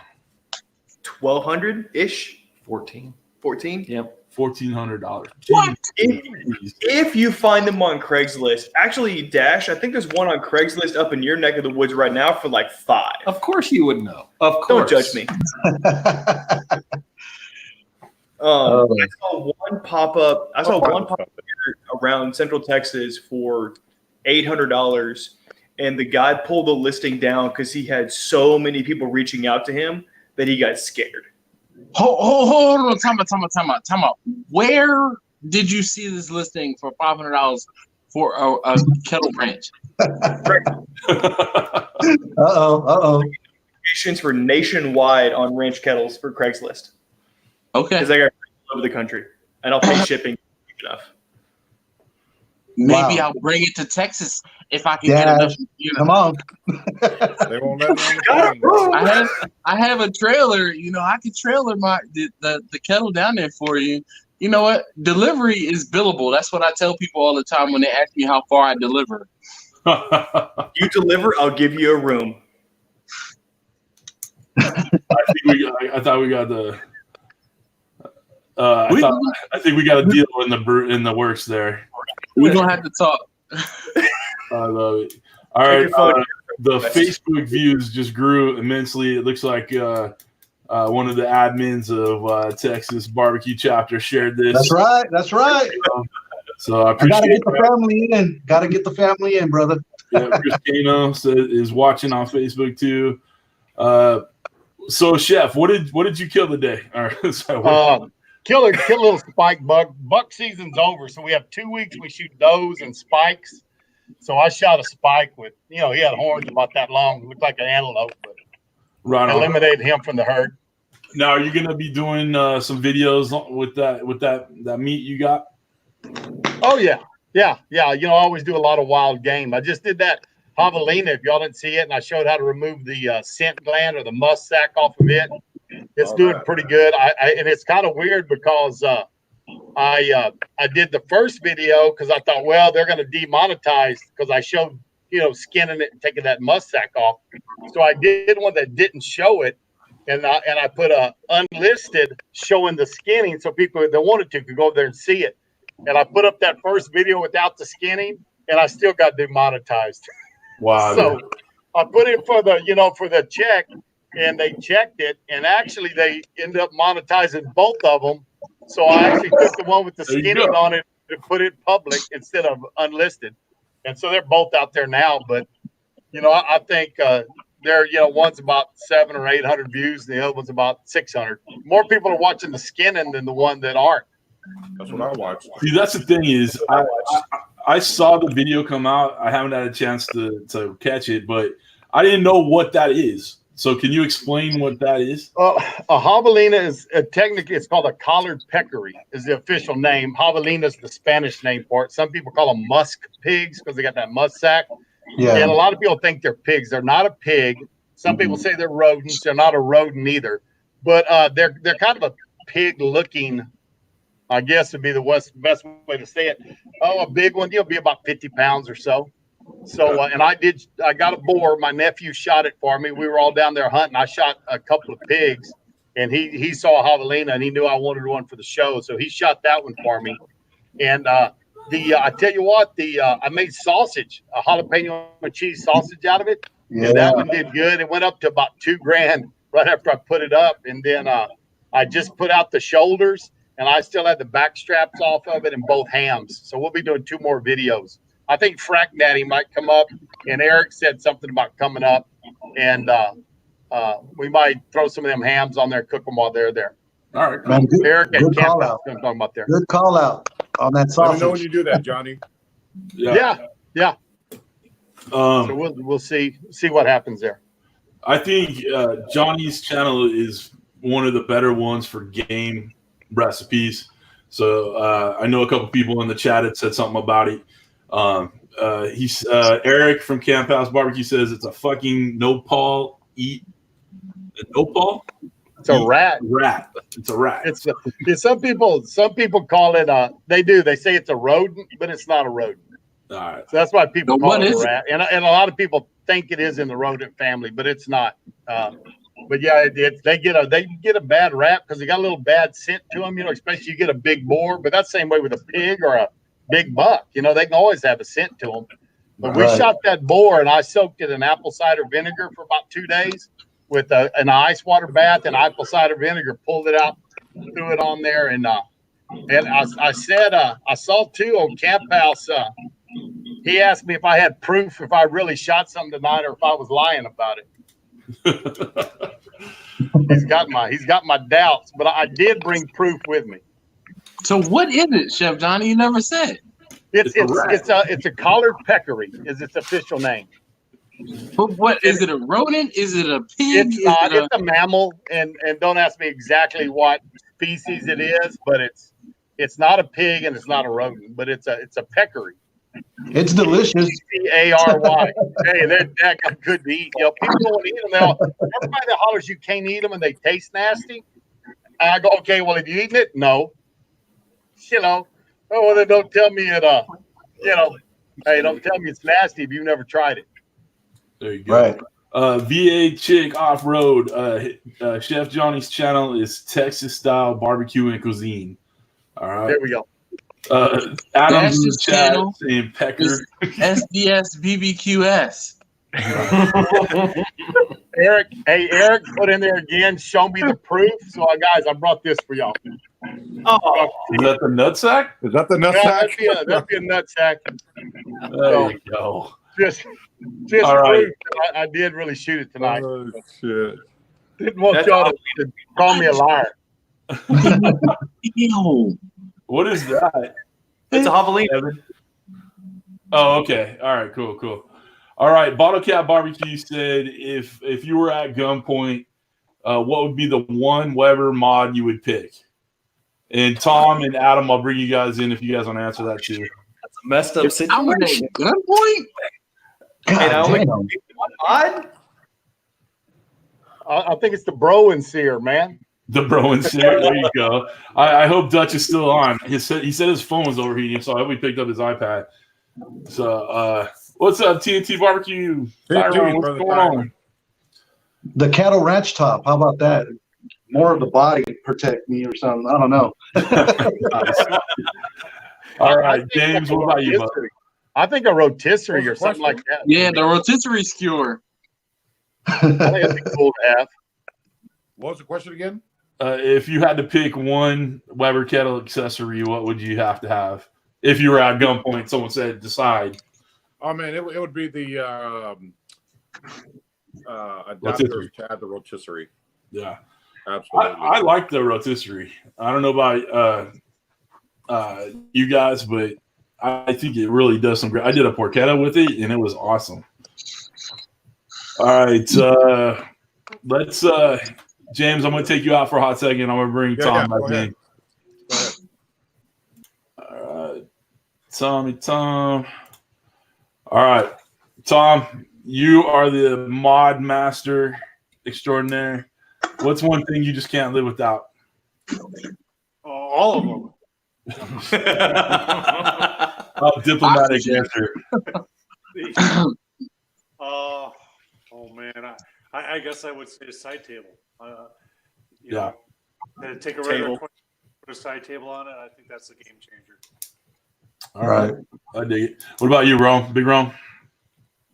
You know what? The table too. I think that the table plays a good part of the cook, especially if you're doing any videos. But man, it's hard to. Oh, you can't hear me? Yeah, I can hear you. Oh, okay. No, I'm thinking the table. I need the table. The table's a critical piece of me doing my cooks. Makes it easier for me. I don't have to worry about how to move my hands around, nothing, because everything's on the table. So without it, I can't do what I do. All right, cool. I would say charcoal. Charcoal is the best accessory mod. All right. But is it an accessory? It is. The grill doesn't come with charcoal. It's an accessory. You got to buy it separately. You're right. You're right. It doesn't come with tongs either. All right, I changed my mind. I need the charcoal.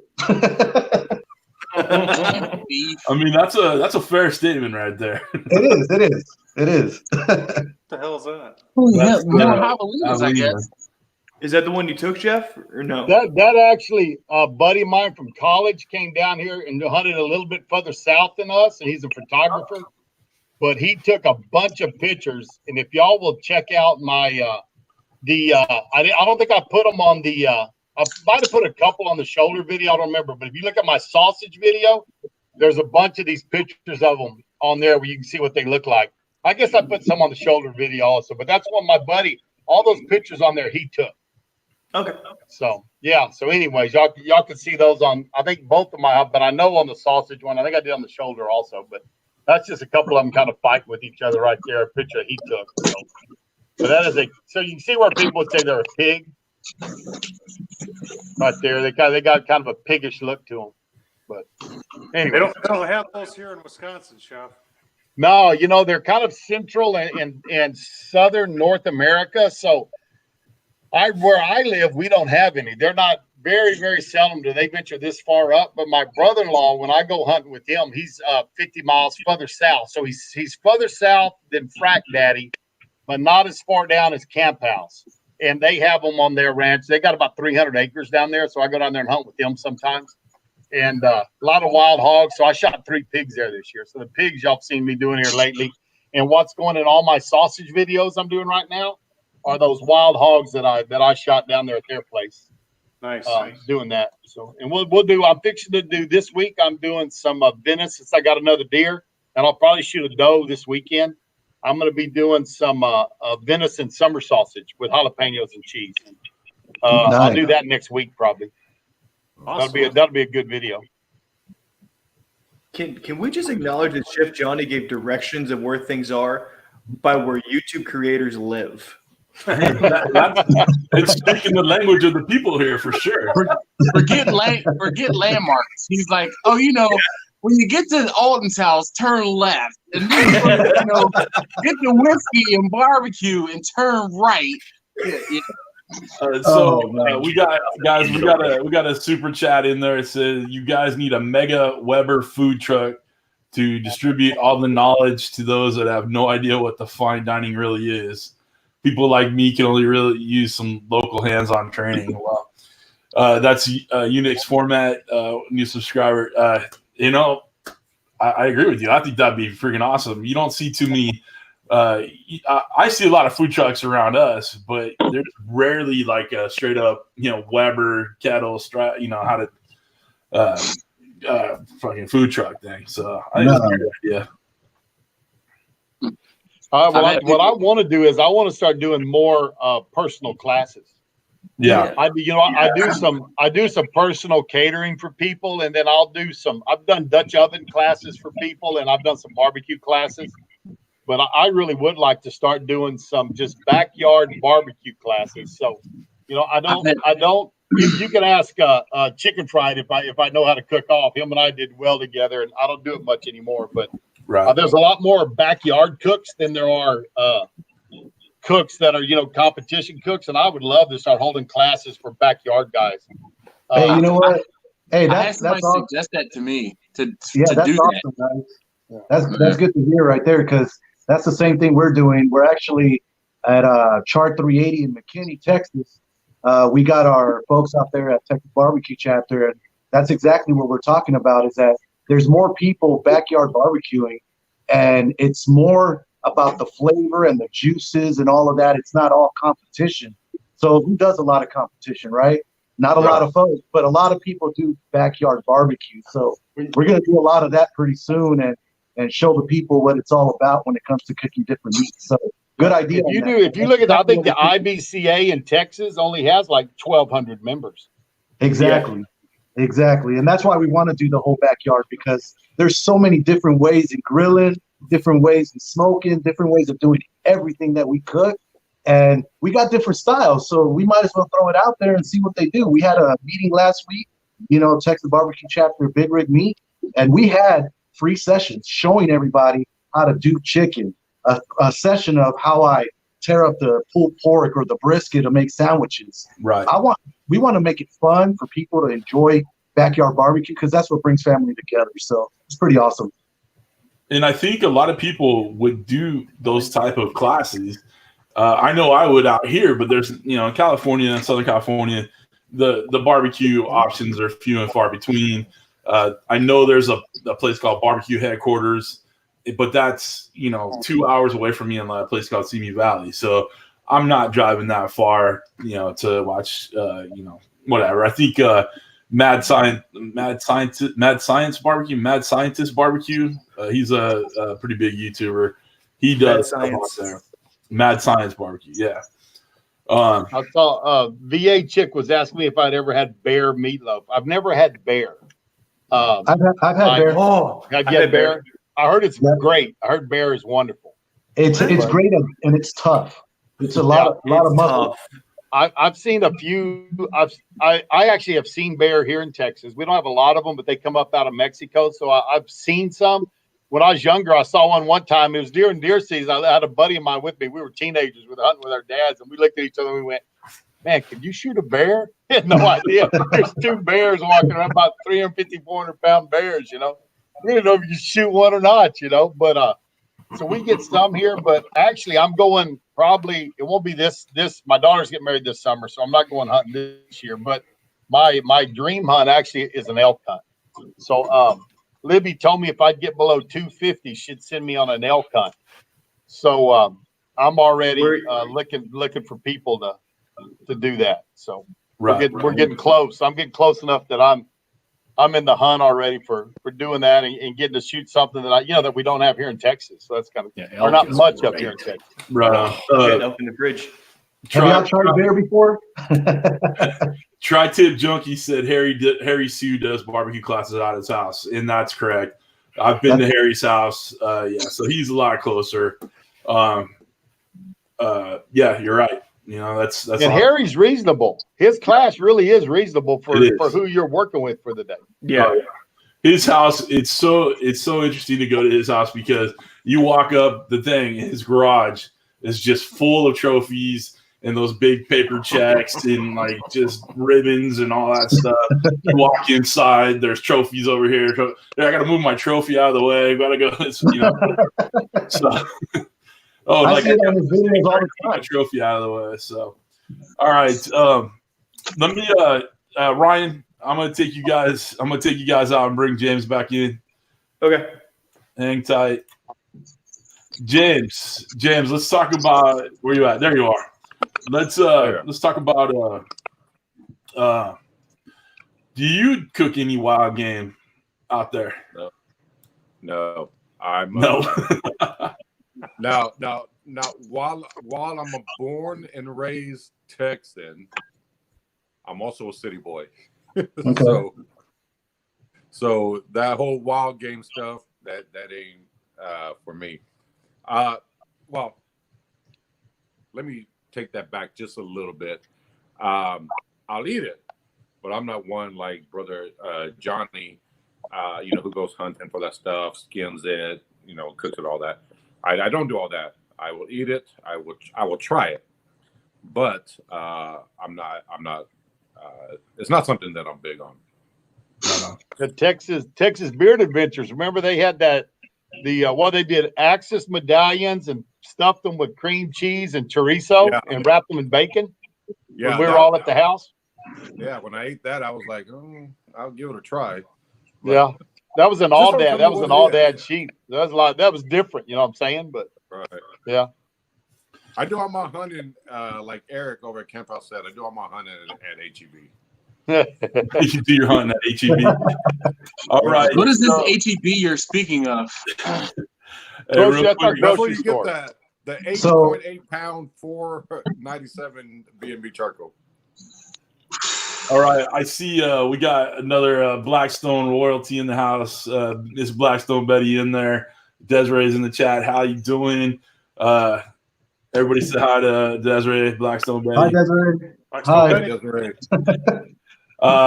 So someone asked Chef if you've ever cooked raccoon.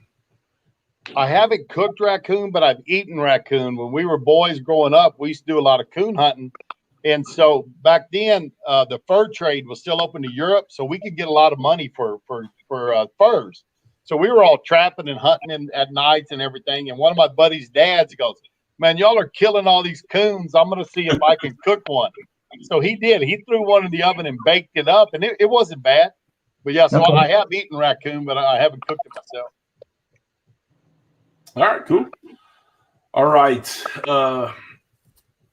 So I know, James, you're probably going to be a little partial, but what's the best charcoal that you would use for your kettle? Big Roll, you start. Well, man, I got. Go ahead. I'm sorry. Go ahead. No, I mean, I go for Kingsford, original. I got to stay original. I've tried different charcoals, and I'm not in love with them, so Kingsford original. I stick with that. Add some hickory pieces if needed, but that's it. Okay, James. So I'm going to say, and B&B was a sponsor last year. However, they're no longer a sponsor. Just so FYI, or in name of transparency or whatever. I like the B&B still. That's what I buy, and the reason I like that over the Kingsford, B&B, the briquettes are just a little bit bigger than the Kingsford, and I get a longer burn when their slogan is longer, or part of it is like longer burn, and you definitely get that with the B&B because they are. If you took a B&B briquette and Kingsford or whatever, B&B is just a little bit bigger. Yeah, it's a little bit bigger, so I get longer burns out of it. So that's why I still use it now. That's why I like that charcoal. That's my preferred charcoal. I may try it. All right. Dash, go ahead, buddy. You do a lot of barbecuing. Whatever's on sale. I was gonna say that. Dog.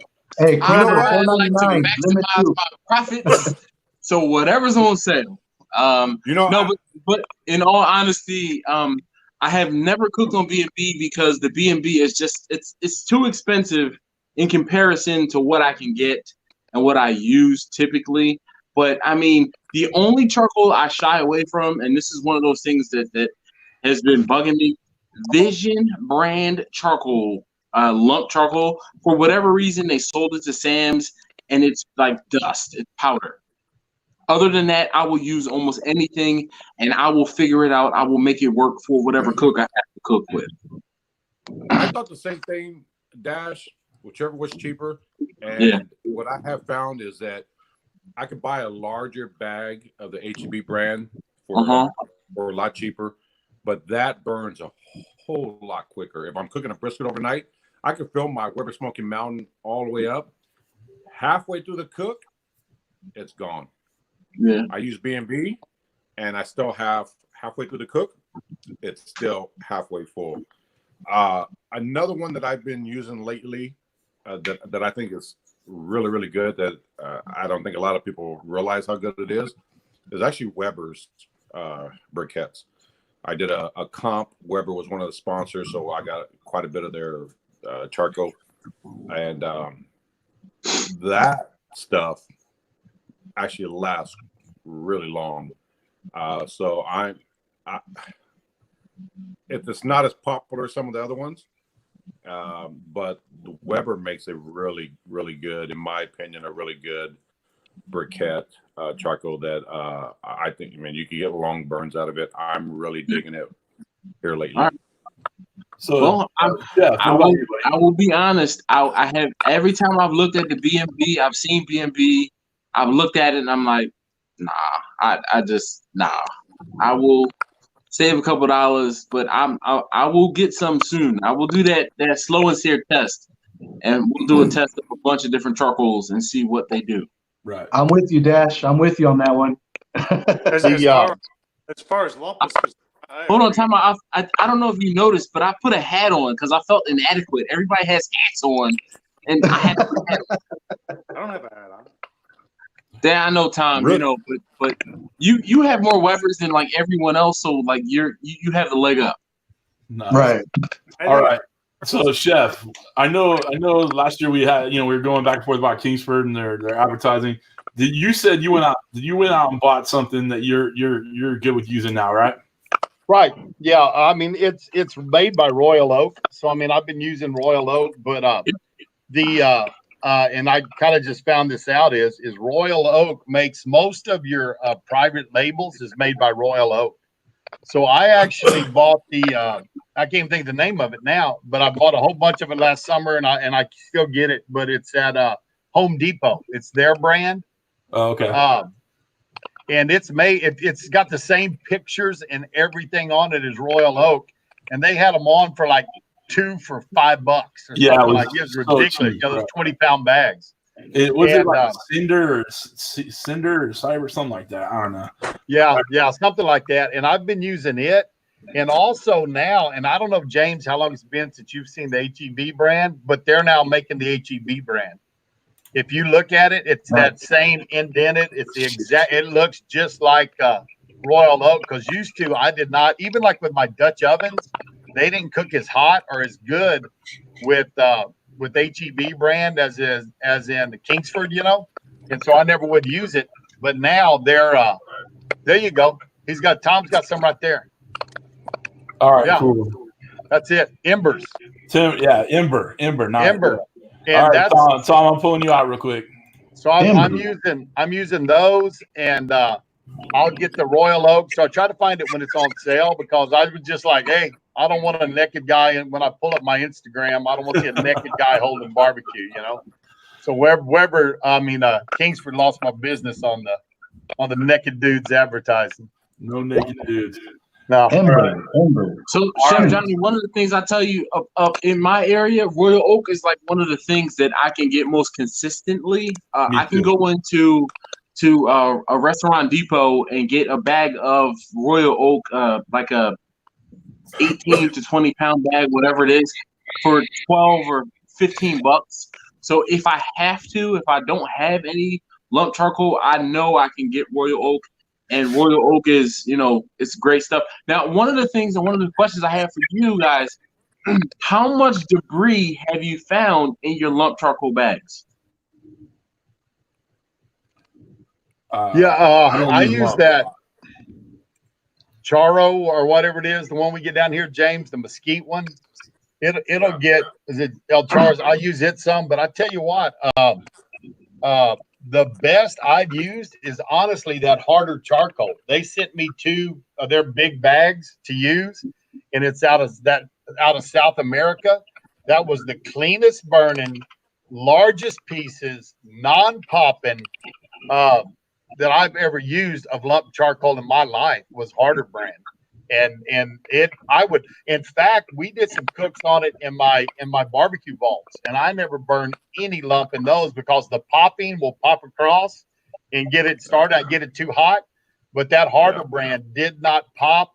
Now I thought it had a much milder smoke than like we're used to using oak and mesquite lump down here. It's usually what we can get, and so I added some wood chunks to it to get some more smoke in there. But that's the best I've ever used is that.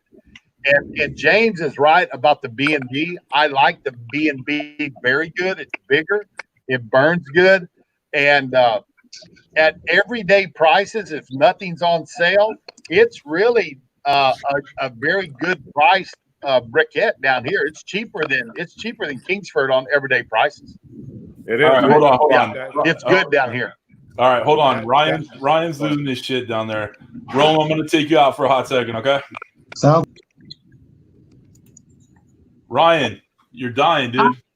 Hi. Welcome back. Take the mute. He's muted his mic. We can't hear him anyways. Idiot. Son, I'm going to take you out. Dude. There you go. I forgot. Okay, so yes, charcoal y'all talking about I've used a bunch. Has anyone ever used the charcoal that's made out of the coconut husk? Alton has. Alton, he told me about that stuff, and he said he really likes it. I want to get some of that because people that use it swear by it, but I just want to know from any of y'all, has anybody ever used it? I haven't cooked on it yet. I have. Okay, Johnny, you have. Talk about it. I got some from Campmade. Campmade actually sent me some. They sent me some products because I did a little actually before they had picked me up to do anything for them and paying me for some product selling for them. But I was given one of the Dutch ovens and I was given their multi-tool. So I did an evaluation on it. They're the first company that ever got hold of me and said, hey, we saw your videos of our product. Would you be an ambassador for us? And they sent me some more stuff. One of the things they sent me was their coconut charcoal. And it burned very good. It burned very clean. Now, one of the claims is it burns hotter and longer. It did burn longer. I'm not sure if it was really any hotter. But I tell you this, it even after it burnt, the ash didn't say, because they were like, this is an ash that won't hurt the environment. When it burns away, it's kind of organic and just goes on, where other ones don't leave that kind of ash. So I liked it very good, but the price break on it would be you couldn't use it all the time for me. You know what I'm saying, of what it cost, because I didn't think I was getting twice as much. What I've heard with that coconut stuff. Time out.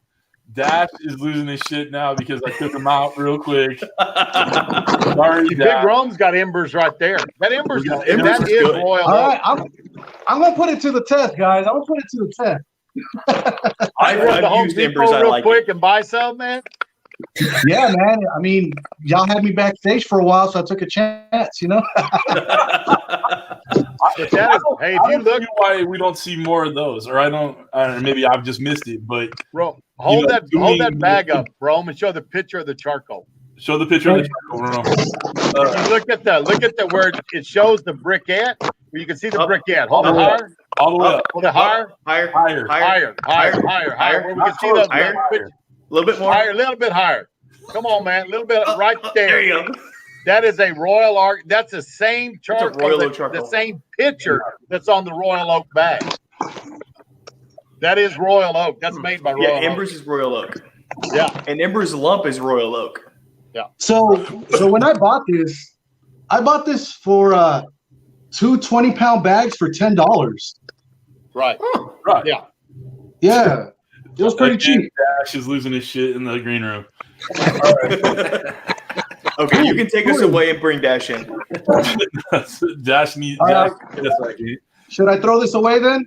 No, Hey, let's like naked guys, all right? If you like naked dudes showing up their barbecue, you keep cooking with Kingsford.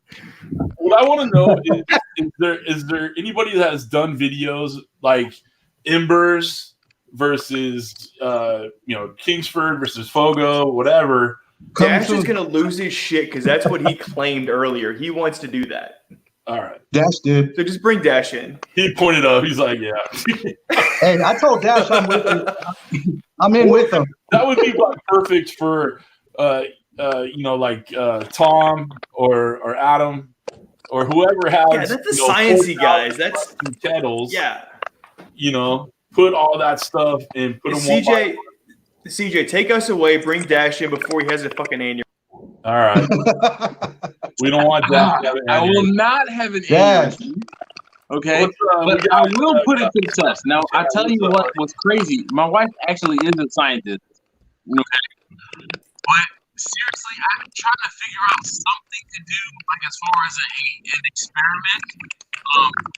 So we can do some experimentation with the charcoal to test it out. Dash, something happened to your. Ask your intelligent wife to fix your mic. Hey, what if we do like we put the Ember and then the Kingsford on a chimenea, see which one turns on quicker first. That big Cranium will do that for you. Just call him. Who? I'm here. Meat Cranium. Static. Yeah, Dash, it's probably you, but I'm taking you out for a sec. I would say try the chimenea. Put two chimeneas, test them out, see which one burns quick to ready to cook, and then from there test it into the kettle grills, see how long it cooks. Yeah. Rome, we're getting a little bad audio with you, bud. Oh, okay. You got a microphone check in there, something like that. Get some earbuds. I want to bring Tom back in. All right, I'm gonna get my earbuds real quick. Hold on. Let me take you out, and I'll bring you back in a bit. All right, sounds good. All right. Where's Rome? Rome, bring Dash in. He's such a diva. All right. I told you it wasn't me. Much apologize. Thanks, Unix format for the $2. Jealous Devil. Anybody else use that? Never seen it. Never seen it. I think Harry Sue uses it. I've seen it on his videos. Yeah. Adam, what are you putting in all your kettles out there? Man, when I can get the Weber charcoal, for sure, Weber. Okay. I'm right with James. It burns longer. It burns clean, but Kingsford Blue and the Professional when it goes on sale. So I try to find that, like when the Kingsford goes on sale around Labor Day and Memorial Day. Right. Here I bought a pallet, loaded up the back of my truck, and threw it all in the greenhouse. So I'm still working on that. All right. Adam's just like them naked men pictures. That's what it is. Yeah. Yeah. Hey, CJ. Yo. Bottle Cap Barbecue had a question that I saw that I wanted to touch on really quickly. He had asked if anybody's used the B&B logs. And I just want to touch on that really quickly because I was doing Austin Rodeo probably about 3 or 4 years ago. And I accidentally bought the B&B logs. And I use those things. I use them on my Weber Smoky Mountain. My Weber Smoky Mountain, after 16 hours with using the B&B logs, for those of you who may not know, the logs, it kind of looks like a roll of toilet paper, without the actual toilet paper on there. Right. It's a log. I ran my Weber Smoky Mountain for 16 hours with the logs, and it was still going. I had to actually put the fire out. So wow, I have used the logs, Bottle Cap, and those things. Man, my mind was just blown the first time I used those things. They freaking work amazing. That's good to hear because somebody else had told me they hated them. So I'm glad to hear it. I value James's opinion a lot. I'm gonna get on the train. I didn't like them, so I didn't use B&B's logs. I used a different brand, but that's why. Valid point, duly noted. All right, but a briquette is a briquette. It might, it was similar. Now, also, this was a few years ago, I have a video where I tried them, and they just like it took me forever to get them started, and then once I got them started, like it just was difficult. So, but I'm on the fence. Let's put it that way. All right. Hold on, Adam. I'm gonna take you out. Ryan's waving me in. Sorry, Adam. All right, Ryan, take it off mute. All right, you're back. I did. I got it this time. Okay, Dash, bro. Lump is not lump. No. You just said lump is lump. No. I'm saying like that 90s song. What I'm trying to say is like briquettes are briquettes as far as the size and the things like that. And I think they would. Okay. Maybe when I get to Texas, we can argue about this in person. Again, throw your PayPal up there so we can get down. Thanks, CJ. So I appreciate that. I have gone through several things of lump. So the first thing, people talk about the debris and everything else in lump. I have never gotten a crazy piece of anything in lump. What? I haven't. I really, and what's crazy is I use Cowboy a lot. I get Cowboy from Costco on the regular. Yes. I have never gotten a crazy piece of anything. Right? But I've never gotten a crazy piece of anything. I use, whenever I can get Weber charcoal, I use it as far as briquettes go because I love it. But I use Weber if I can get it, I get Weber. The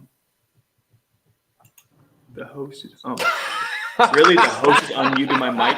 No, I am. Seriously, CJ? I'm trying to hear where the crackling is coming from. Sorry, my bad. Oh, okay. Is it me? That's Chef. Yeah. So the Weber I use, the Weber charcoal when I can get it, I use it pretty exclusively, but I use the Kingsford Professional or the Kingsford Long Burning a lot because it's really densely packed and I like how it doesn't produce a lot of ash. Cowboy lump I've had no problems with. There was another lump that I got. What was it? It was a lump that somebody gave me, and it didn't burn very well at all. It made a bunch of ash, and didn't burn any hotter than regular briquettes did. Oh, found it. But yeah, briquettes are not briquettes. Lump is not lump. And am I good on my side? Hold on, time out. I just want you to apologize to Rome because it was James. You kicked Rome out. What happened? Well, see, he's gonna see James next week, so he couldn't kick James out. Hey, I had to go outside, get my earpiece on. I had to do all this. I'm just playing. CJ, you're forgiven. All right, CJ, I see how you do.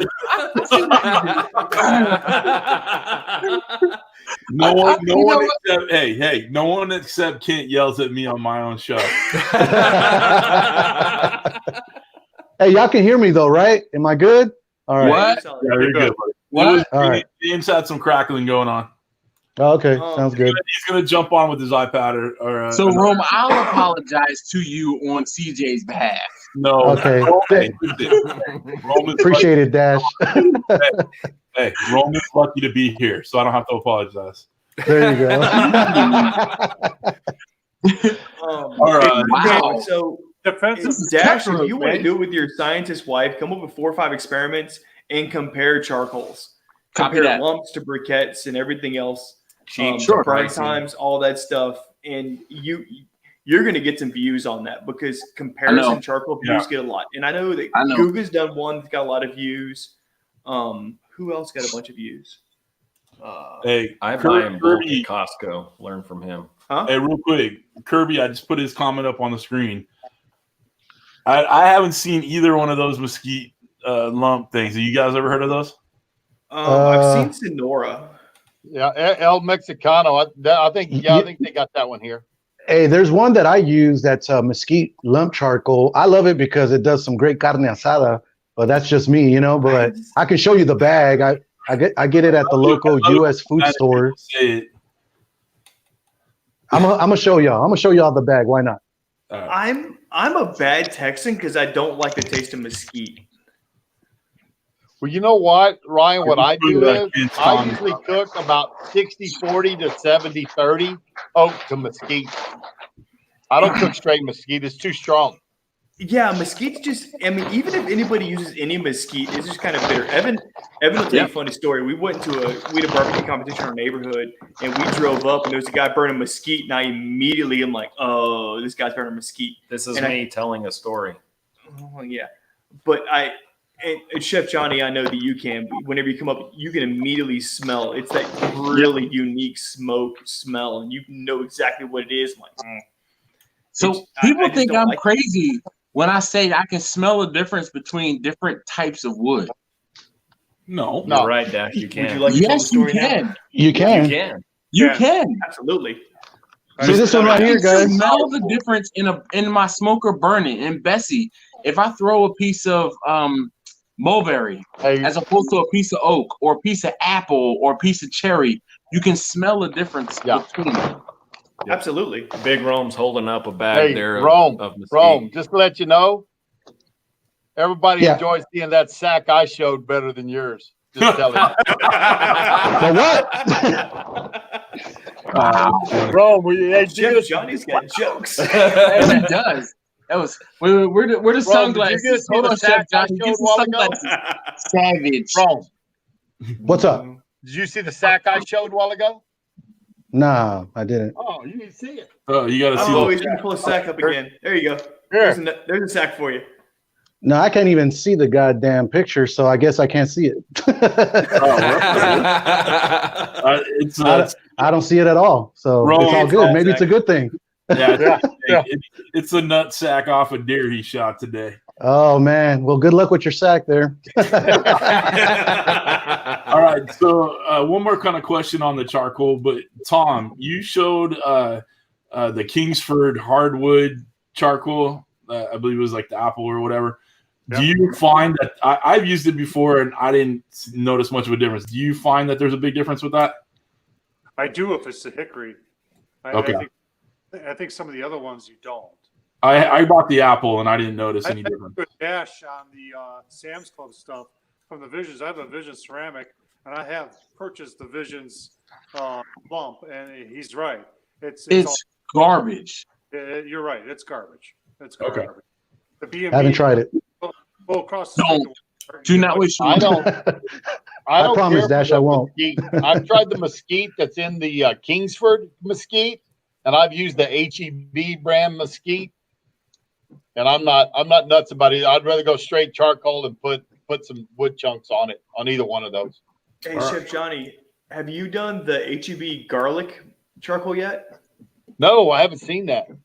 So I freaking love garlic, so I'd probably get along with it. If I come up on Friday, I'll bring you a bag. I cooked with some chicken on it, and I didn't use any garlic in my seasoning just to see if it showed up. Yeah. And the chicken came out spicy, like the garlic spicy. That's cool. That's insane. Cool. Well, I hope you're gonna be at Alton's on Friday. You gonna try to make it? I'm gonna try to make it if I can. Our local HEB has it, and I'll bring some. And I cooked some last time, and it was the dinner I was eating, and Evan's gonna finish it real fast. No, I'm not gonna. I'm just gonna take a bite of the garlic charcoal. But yeah, it was a garlic charcoal. I did some chicken thighs on it, and it came out. I used no garlic in the seasoning at all. I just did salt and pepper and just let it ride. And it does. It has a little bit of garlic spice to it. How old is this? 4 days. It's 4 days old. That's pretty good. You could sell it for 7. So hey, don't worry. Hey, CJ. What up?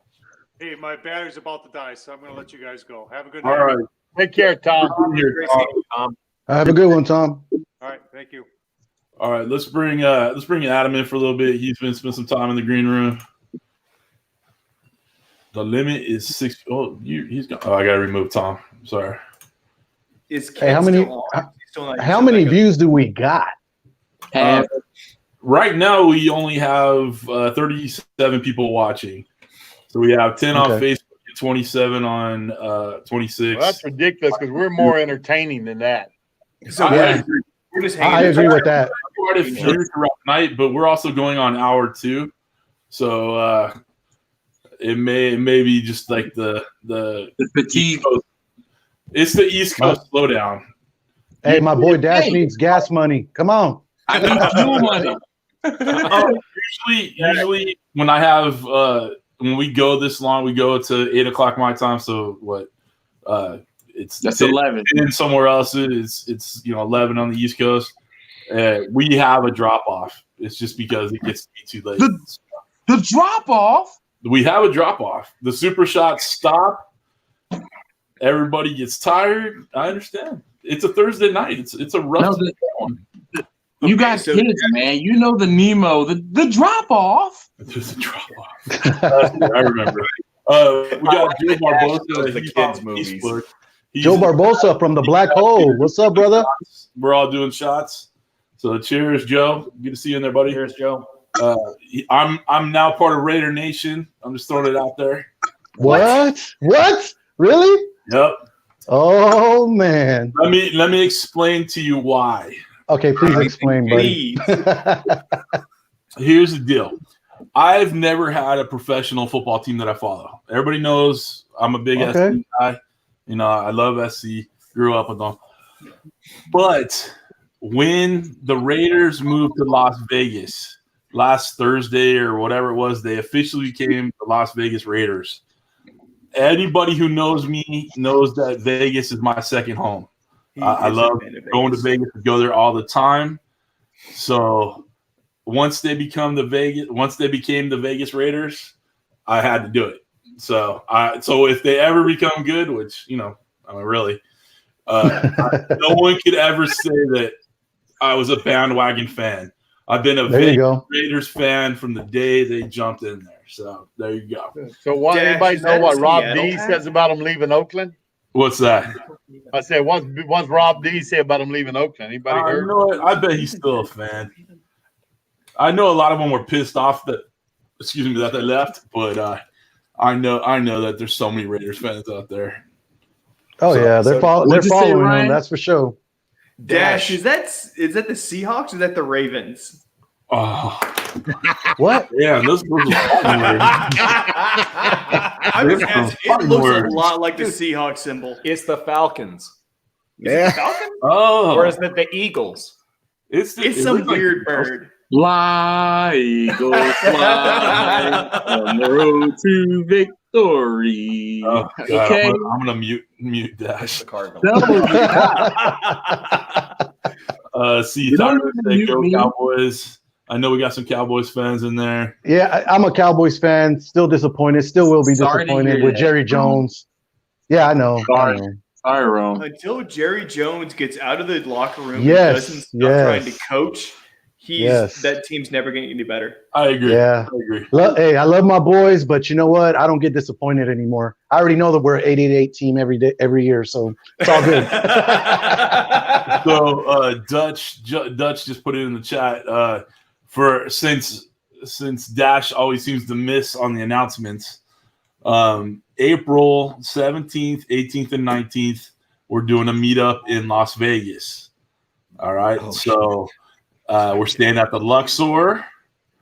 Anybody wants to come out? I've said it on the hot seats since we decided. Tom Horsman's going to be there with his wife. Bottle Cap Barbecue is going to be there. Kent and his wife. Me and Miss CJ. Big Cat 305 is going to be there. Red's going to be there, and his wife. So it's open to the world, but those are where we're staying and what we're doing. So y'all better keep Red under control. That's all. I'll definitely look at my schedule. I love going to Vegas. I went to Vegas twice last year, actually. For me, Vegas is 3.5 hours away. And that's for you, it's real close. I have to fly in. Right. GoFundMe now. You live on the other end of the country. Yeah, I mean Texas is his own country, man. It is what it is, right? Amen. I'm surprised they haven't succeeded yet. Succeed. Yeah, they tried. Hey, it's the only state that can out of one. Succeed. Give me a break. We're 2 hours in with a shit ton of super shots. If I don't pronounce something right, my show. Look, I'm still not that drunk, and I can say secede. It may not that I didn't pronounce it right. I just may have not known the word right. So whatever. You got the concept. That's what matters. Whatever. So there's another person that wants to come in, Dash. You don't have to. It happens to me all the time, man. You're absolutely correct. Wait, time out. This is your show, and I'm going to be nice. Don't make fun of me. Only it makes fun of me. Okay. I'm just saying that 3 of the 6 people on the screen right now are from Texas. Yep. God bless you. True story. And Big Kano wants to come on in the chat too. Hey, why not? Bring him on. If you want to send Dash, hold up your thing. Go ahead, buddy. Just hit forward. Send the link. Yeah, the link I sent you. There's a little box. Yeah. Forward it to Kris. Okay, I'll do that right now. All right. So, Adam, how you doing over there, buddy? I'm doing good. Mama's yelling at me. So if you got any more kettle questions, throw them on. Dude, the questions have died down. Yeah, this is the BS time at this point. Yeah. I got a question. So Ryan and I live in a neighborhood where people would rather replace stuff than fix it. So last summer, what are we talking about? I came across a pile of trash bags that had a 26-inch Weber kettle in it. Fuck you. No, we did not. Someone was throwing away a 26-inch Weber kettle because one of the legs broke. Oh. And I build tables. So he can build a table to put it in, but my question is, what would you do with that? If I found a broke-ass Weber kettle, it wasn't broke ass. The only thing that was wrong is one of the leg sockets had fallen off. There were no holes in the actual bowl of the kettle itself, right? But one of the legs had broken. One of the leg sockets had broken off. Dude, I'd build a table for that thing. Yeah, me too. So I have dimensions in my book for one of those. And then if you can't build a table, use the warranty on there. Maybe it'll help. Who knows? No, it won't older help. than 10 years. I'd call Tom Horsman. Nah, man, Beautiful Grill does a really good job of making tables. I'd contract him to make a table. Have you seen this guy's tables? We need to do a video on your table. This table right here.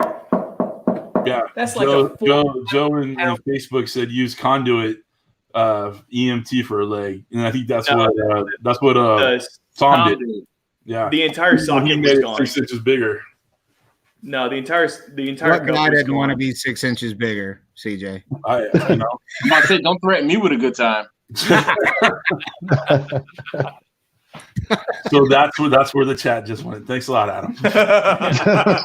Thanks. Right. All right. And Dash is drunk. No, I'm okay right now. All right. Well, this would have been a good question for Tom, but how do you clean or restore your kettles? That's a great question. Ryan taught me exactly how to do that. Because I am pretty new to it, so it's kind of nice that he knows what he's doing and I don't, so I can show you all the screw ups. But then he took me right through it, and I mean, soap and water and elbow grease and scrub it clean. Let me tell you, that's tough when Ryan's your mentor. Oh, that's all I know, right? Jeez. Damn, Chef, thanks. I most of my kettle. Adam, what Although do you do? he does know his whiskey pretty good. I got to give him that. I know how to cook too. The majority of the 60 Webers I have, I bought on Marketplace. Yes, dash 60. 60. Anyway, for the inside of the hold on, Big K. How you just going to glance over? Yeah, I have 60 Webers. I mean, I clean them all. How you going to glance over that? Well, there are 2 people on this chat that have less than 2 kettles. You and CJ. That's no. I've got 3. I have 3, actually. Yes. And you know what? There are 2 people on this chat with less than 4. You and CJ. Oh, all right. So hold on. Time out. I have cannibalized a lot of kettles to make steel drums that I've sold. Well, there's nothing wrong with that. So have I. Yeah. How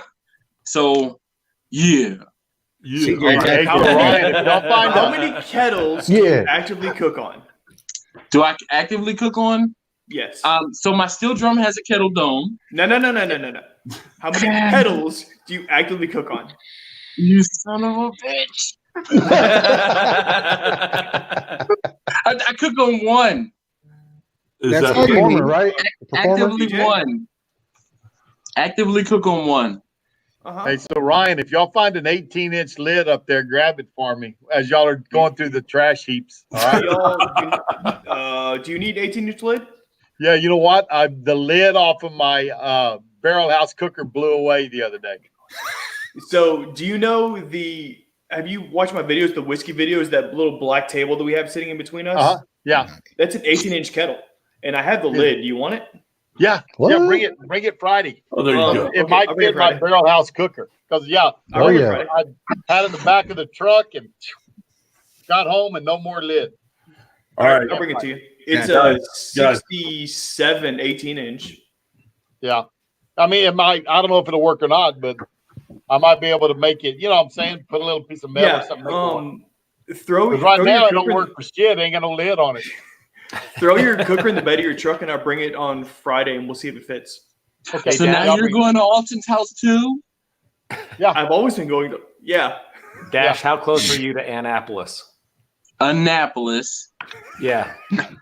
And about half an hour, 45 minutes. All right. That's $20 right there. What is it? Weber Kettle 22. Look at you on Marketplace, you little shopper. Oh, look at you. $20. All right, guys. Big Kano, I see you in the green room. We'll bring you in a sec. All right, so just hang tight. James, you still good? All right. So we were talking about. Sorry, I lost my train of thought. We're talking about cleaning. Chef, do you do anything with yours? Not as far as my Weber. Not anything special. I mean, I clean it when it's hot. That's the best way to clean it. I'll brush it off, and then I'll hose it down. And I try not to use soap on anything too much, because if you don't clean it all the way down, you get a little soap in you get a little film on them. So I'm not nuts about that. But I clean them off and keep the ash out of them so they don't rust up on me. So I kind of do that with all my pits. So yeah, that's the biggest thing. Get the ash out of them, because the acetylsilic acid's not good. Well, you know what's funny is I got a little cheap offset, a year ago or whatever that Miss CJ got me, and I did a few mods on it, did whatever, and someone had said something about not letting the ash build up, the rust, whatever. And in my head, I'm like, I'm in sunny Southern California. There's no rust going to happen on that bitch. No, I've kept it clean, but the whole outside of it is catching rust. Well, and that's because a lot of the cheap offsets use really cheap paint. Yeah, and I know that's yeah. Plus the moisture. Yeah, you got salt air right there, man. Too, you're not that far from the coast. Yeah, man, you get a lot of moisture over there. It's gonna get it. It's gonna attack it. Not even a lot of moisture. I mean, you're above like 2% humidity. You burn that metal off, and as soon as that bare metal gets exposed to air, it's gonna rust. Like, period. Right. I'm going to throw in there, don't use a pressure washer, because when you pressure wash something that is concave, it comes right back at you. Well, that is just there you go. I'm just throwing it out there. Right there. It shoots right at you. You're gonna try to stick a pressure washer in that pit maker barbecue vault and see what your face looks like. That was an ask me how I know moment right there. In there. Let me shoot right straight at it. Mountain with a pressure washer, and this shit was funny. That was the 26, actually. Yeah, that's the one that should have made it on YouTube. Yeah, that'd be a nice blooper right there. All right, Adam, I'm gonna take you out. It's all right, brother. I'm gonna head to bed. Mama's calling me. I'll have a good night. Thanks for being here, brother. Take care, buddy. Take care, man. All right. Let's see here. Ryan, I'm going to take you guys out and bring Big Kano in and James back. Hang tight. This is a lot harder than it looks. All right. Well, Big Kano, Brother James. This is the first time talking to Big Kano. How you doing, brother? Yeah, exactly. I'll be right back. What's going on? What's going on? What is that? Something ain't right somewhere. Your audio, Big Kano. Audio's messed up? Yeah, it's a little bit. It's cracking a little bit. No. What I gotta do? James. Is it me? You got two things going, I think. Just my phone. All right, you might be good. Who knows? I'm not gonna blame it on nobody this time. I showed you in there, bud. I ain't gonna blame nobody. James, you had two things going on in there. Well, I had my iPad going earlier, but I turned it off. It's not on anymore. For some reason, it was still showing in there, man. So it's all good. I kicked it out. It's fine. Well, I logged in with my iPad earlier because I wanted to see if it was my mic or whatnot, but I thought I logged out. Right on. Or X'd out. All right, so Big Kano, you've been watching all these questions, been listening in. Can you answer them all? Do you remember it? Time to take a test, man. Your favorite charcoal. Your favorite charcoal, bro, on a Weber kettle. What do you use? Oh, Kingsford. Sorry. See, he's a Kingsford guy. Okay, there it is. Hey, man, it works good for me on my UDS. I get long cooks on it, so I enjoy it. Now, I'll tell you, mix some Kingsford with some lump, and you'll get much better flavor. Okay, thank you. Yeah. Put your Kingsford down at the bottom, and then you put your lump on top, and it'll give you much better flavor, and then it'll prevent the lump from falling through the charcoal basket. Oh wow, appreciate that tip. No worries. All right, one more tip for you, buddy. Turn your phone sideways. Yeah, like this. Sideways. Okay. Horizontal, not vertical. There you go. Now we got the big Now we picture. get you in all your glory. Woo! Now we see all your titties. The bearded glory. Right next to that Bud Light. So we got chicken fried barbecues in there. Man, I need to hide my little beard now, don't I? Son of a gun, I was gonna get like that. Jeff, you have a goatee. So you're good. Like, great tea. Is that my right? Great tea. Yeah, he has a full-on beard. Yeah. Dude. So I'm kind of bummed because I cut mine down because my wife prefers the beard lower. Yeah. So I cut it down. Yeah, I'm not allowed to have a long one either. Grow one. What do you say, James? I said, He can't grow it. I can't even grow one. Let's see here. We were talking about charcoals. Chicken fried barbecue Bill. He is now sponsored part of the team of Royal Oak. So congratulations. Oh man, congratulations. That's awesome for you, brother. We're so excited for you. We love seeing Send me a all bag. the best. Yeah, my address is 59. Seriously, I've actually been buying Royal Oak lately because it's been inexpensive at the Lowe's or Home Depot by me. But it's good stuff. It's that's good awesome, stuff. man. Hey, you know what? They got Royal Oak on sale right now. I think is it Lowe's for like almost $9 only? I think I paid $5 a bag. What? Yeah, I use Royal. Man, I need to go to Lowe's then. I didn't know it was on sale. Yeah, I mean it was a couple weeks back or whatever, but I stocked up, grabbed a handful. Oh, okay. Last minute. What's a handful for you? Well, for me, 4 or 5 bags, will last a while. For you guys, it's for you, it's a catering event, or for you guys, it's a weekend, it's a whatever. It's like 4 days a week. Yeah, right. So I burn about anywhere from 40 to 60 pounds a weekend. Okay, see, and you do it for your job, you do it for catering. Yeah. We got the barbecue stand every weekend. Yeah, I just feed my family, man, and I do it 4 or 5 times a week. That's awesome, man. Shit. You got a big family or what? You got a big family, right? Oh yeah, man. That's the one thing that I love about barbecuing, man. It's I'll start grilling or doing something, then it's either my barbecue brothers from the group at Texas Barbecue Chapter, or I got my own family, my in-laws. They'll just come over. They already know I'm grilling, so they don't even ask. They just say, "Hey, let me go over," and they're ready to eat. So it's all good. I love doing it. I love my family enjoying it. That's what it's all about. You're at McKinney, Big Road? I'm in Rowlett. My roommate from college is in Whitesboro. Whitesboro? Yeah. Oh, okay. Not too far. Whitesboro. Is that west of y'all? Okay. Oh, okay, okay. Hey guys, take a minute, say hi to Miss Josie. She's in the chat. Well, hello, how you doing, Miss Josie? There you go. You know what? Hey, give us a question, Josie. We need a question, Josie, please. No. We need a super shot. Yeah, where's the super shot at? Come on. Yeah, I'm ready to take a beer. Say fuel for dash. Hey, Look, Josie, we need to talk sausage again. I got some sausage videos coming out. I know you're gonna want to see. Yeah.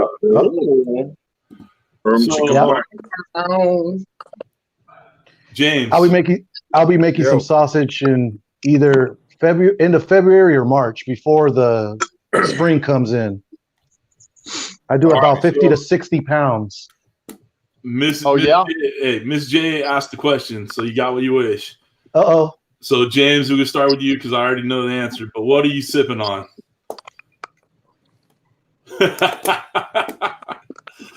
You know James has got the Tito's. Tito's vodka. Big Kano, what are you drinking on, son? Little Bud Light. Like toilet water. All right, Chef With Johnny. little sucker busters on top of it. It's my water. Lemon pepper. You got your water. Good job. No alcohol till I'm off the diet. I haven't drank since August. Oh, wow. Good on you, son. Good on you. Big Rome, what do you got in your cup, dude? I got a couple. I took a couple of shots of TX from Robertson. I'm having some Coors Light and adding some of that Texas barbecue chapter seasoning on it. Pretty good stuff right there. Dig it. Dash? So I contracted the coronavirus, and then I finished up the last of my moonshine. So that super shot, I finished my moonshine. And I should bring my moonshine out right now. I should do that right now. I'm drinking this. This is stuff Johnny Maggs gave this to me at his house when I went up in New Hampshire. Is that vodka or gin?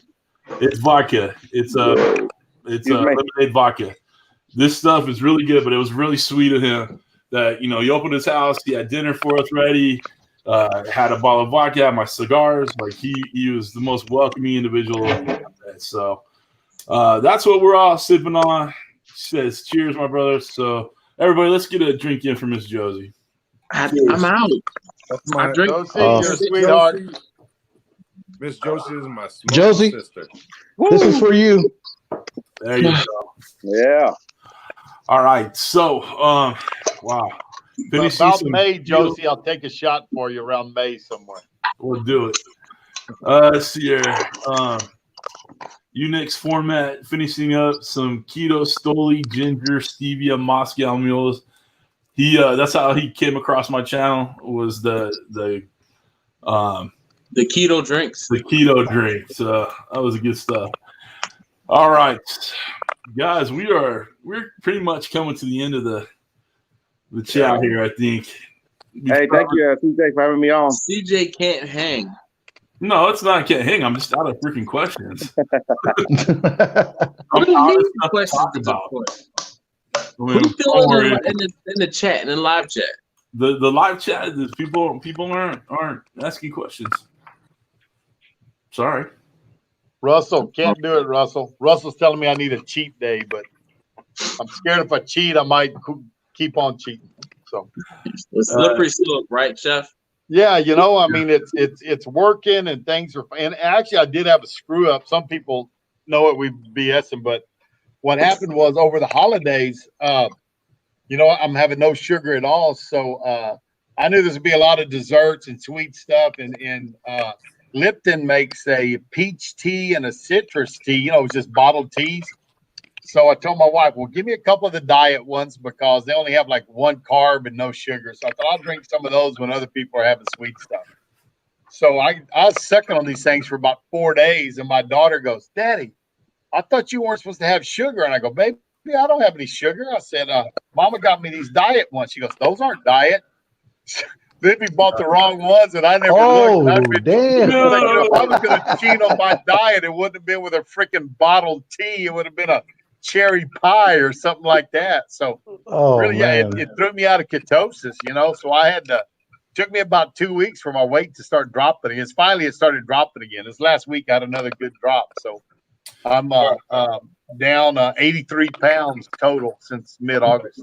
So That's Nice. awesome. going pretty good. What's that? High five, Chef. So yeah. So anyways, I get to 250 is my elk hunt for Libby. So I'm at this morning I was at 277. So All right, hold on.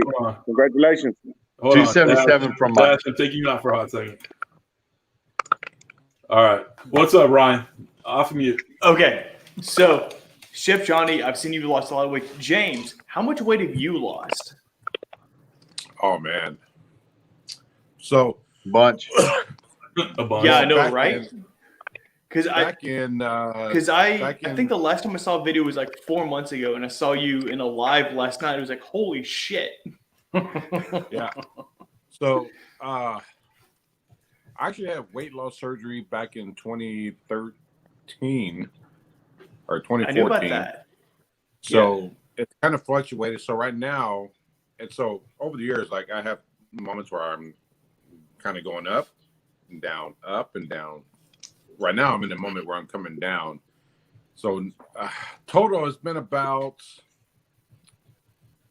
probably about 290 that you've lost. Yeah. Good Lord, son. Yeah. Wow. Yeah. Yeah. First time I met James, he was a lot bigger than he is now. I've been watching James for a while. And I was curious how much he'd actually lost. Good on What you. did you? Good job, James. Proud of you, brother. Yeah, so, Brother so James, I'm proud of you. Total's been about. Well, hold on. Wait a minute. When I was at 190, not 290. I apologize. 190. Hey, 190 is still a lot, bro. Congratulations. Yeah. I was like, shit, 50 pounds is. Man, 50 pounds is good, man. 190, you just 190. Damn. Yeah, vodka, white girl on a diet. Big Rob is right, man. Yeah. So 190 is me. I'll probably end That's up an going entire about me. 140 maybe overall once I get through. It's really funny And I because can tell Chef Johnny's lost all the weight too.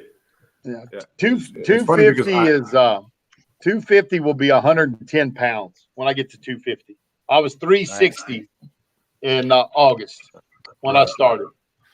Yeah. So I gotta lose like 50 pounds and shit for me to get nice looking and shit, but I ain't doing it. All right, real quick. I gotta lose 80 pounds. All right, real that's quick. not bad. Yeah, that's easy. You got Big Kano. You got some love on your epic beard, so that's awesome. That is pretty epic. Thanks. Yeah, man, I use I put beard oil and then beard balm in there. I take care of it. Yeah, definitely. It looks like you. James, what did you and try to speak up? Miss J said she couldn't hear you. What did you do for your surgery?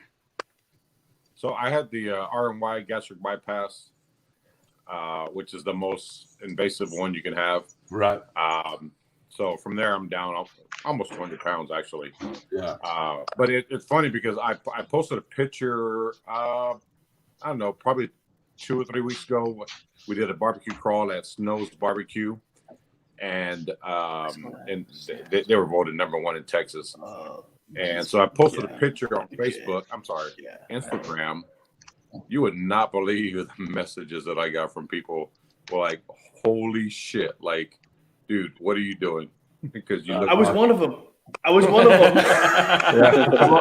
All right. So real quick, Russell brings up a question. He said he had a sister that had a gastric bypass. It's amazing how much food she can still fit through. So here's the deal. In 2007, I think I had the lap band surgery, right? And I lost 100 pounds.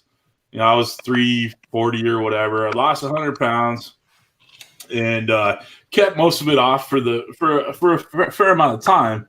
But just like anything else, you find ways to, cheat it, to move around it, whatever.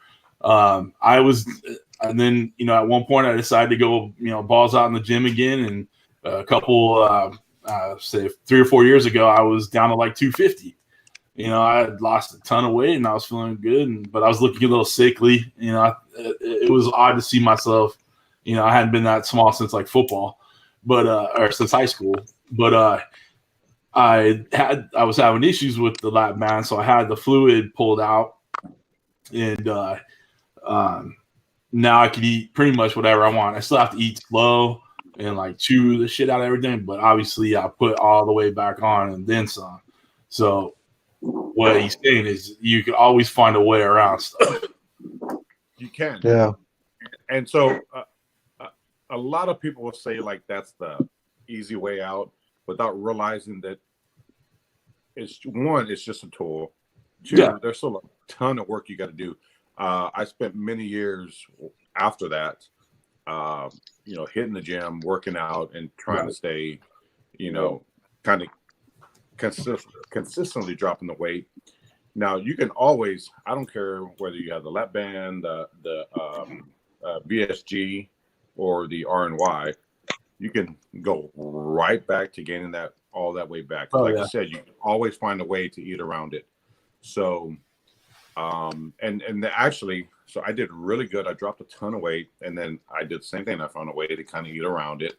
Went through some stuff in life, gained the weight back, not all of it, but quite a bit of it, and been able here lately to drop it again.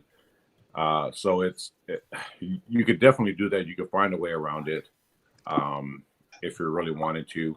But just because you have it doesn't automatically mean you drop the weight, and you don't have to do anything whatsoever to make that happen. Like, right? It's a lot of fucking work, and so there's still, even to this day, a lot of things I cannot eat. I cannot eat a ton of brisket. I cook a shitload of brisket. Yeah. I take one bite, and that's all I can have. We did a barbecue crawl today. Most of the times, if I eat something, right after that, I'm throwing up just because I can't digest it. Yeah. So it's not easy. If I don't chew something completely gone, it still sticks, and I still have issues. Like I have to, like my jaw is just like a steel trap, man, because I work those muscles like constantly because I want to eat. So. You know what I think too, James, is if you notice this is just being tired. When you're losing a lot of weight, your energy, it's even though I'm a whole lot lighter, when you're not consuming a lot of calories and your body's having to burn calories out of you, I mean you get wore out. You know what I'm saying? To me, I feel like I do. Yeah, I mean that makes sense. That makes sense. This is a constant battle for me where you're right, Johnny, like my body is just every day. I mean, it's just crazy. So even if it's not barbecue, whenever my wife and I, when I cook dinner or we go out to eat or something, even, 5 years out, or I don't know how long I've been, 6 or whatever years out, 2 bites and I'm done. But it's one of those things where, I mean, you have to eat because you need those calories. You got to burn them for energy. But when you're not eating them, like my body is just, it's just crazy. Like it's this constant battle. Yeah. However, I will deal with that any day over having diabetes, and all the other health issues that came with being damn near 500 pounds. I'll take this any day, but it's definitely not easy. And even to this day, I can't. I'll cook an entire brisket, eat one bite, and the rest ends up in the trash. Literally. My address is 592. I'm telling you, James, I feel the same way. I've learned to eat food cold, because I just know it's going to take forever to eat, and that's the way it is. But I don't know. Mrs. CJ's trying to get me to go back to the doctor to get the lap band pulled out because it's only mildly restricting, and it's not a good thing to have in you. And they do a sleeve or whatever. So it just is what it is, man. It's for skinny people that never been fat, it's hard for them to understand. And, Look at whiskey and barbecue. Look at those guys over there. They're like yawning. What the hell are y'all talking about? So we're sitting over here wishing we had beards like Big Kano. Yeah, Big Kano, man. He's like, Here's my damn. question. Thank you, brother. So Thank you. My wife decided to do the keto thing like a year and a half ago. Before I had started the YouTube channel and everything else, I don't cook with sugar at all. I don't like sugar. I don't like sweet. I don't like that stuff at all. I don't. I'm not questioning that. I'm saying it's true. You will never, ever see me rub that has sugar in it. And I'll look at the prepackaged seasonings. If they have sugar in it at all, nope, I'm out. I don't like sweet at all. Except the brownies. And the brownies, I had one. Brownies, they were good brownies. At some point, the beard takes over, and your body is just like life support for the beard. Oh man. Well, I tell you what, dude. I'm not a big sweet. If you would look at me, you'd be like, "Oh my god, he must eat 100 pounds of sweets every day." But I don't either. I don't like sweets as much as the next guy. But I eat a shitload of sour candy. What's that? Yeah. I eat a shitload of sour candy. I don't mind that. But I like fucking good food. Like, yes. To me, food. I'm that way. I'm not a sweet eater. No. But I mean, you can give me.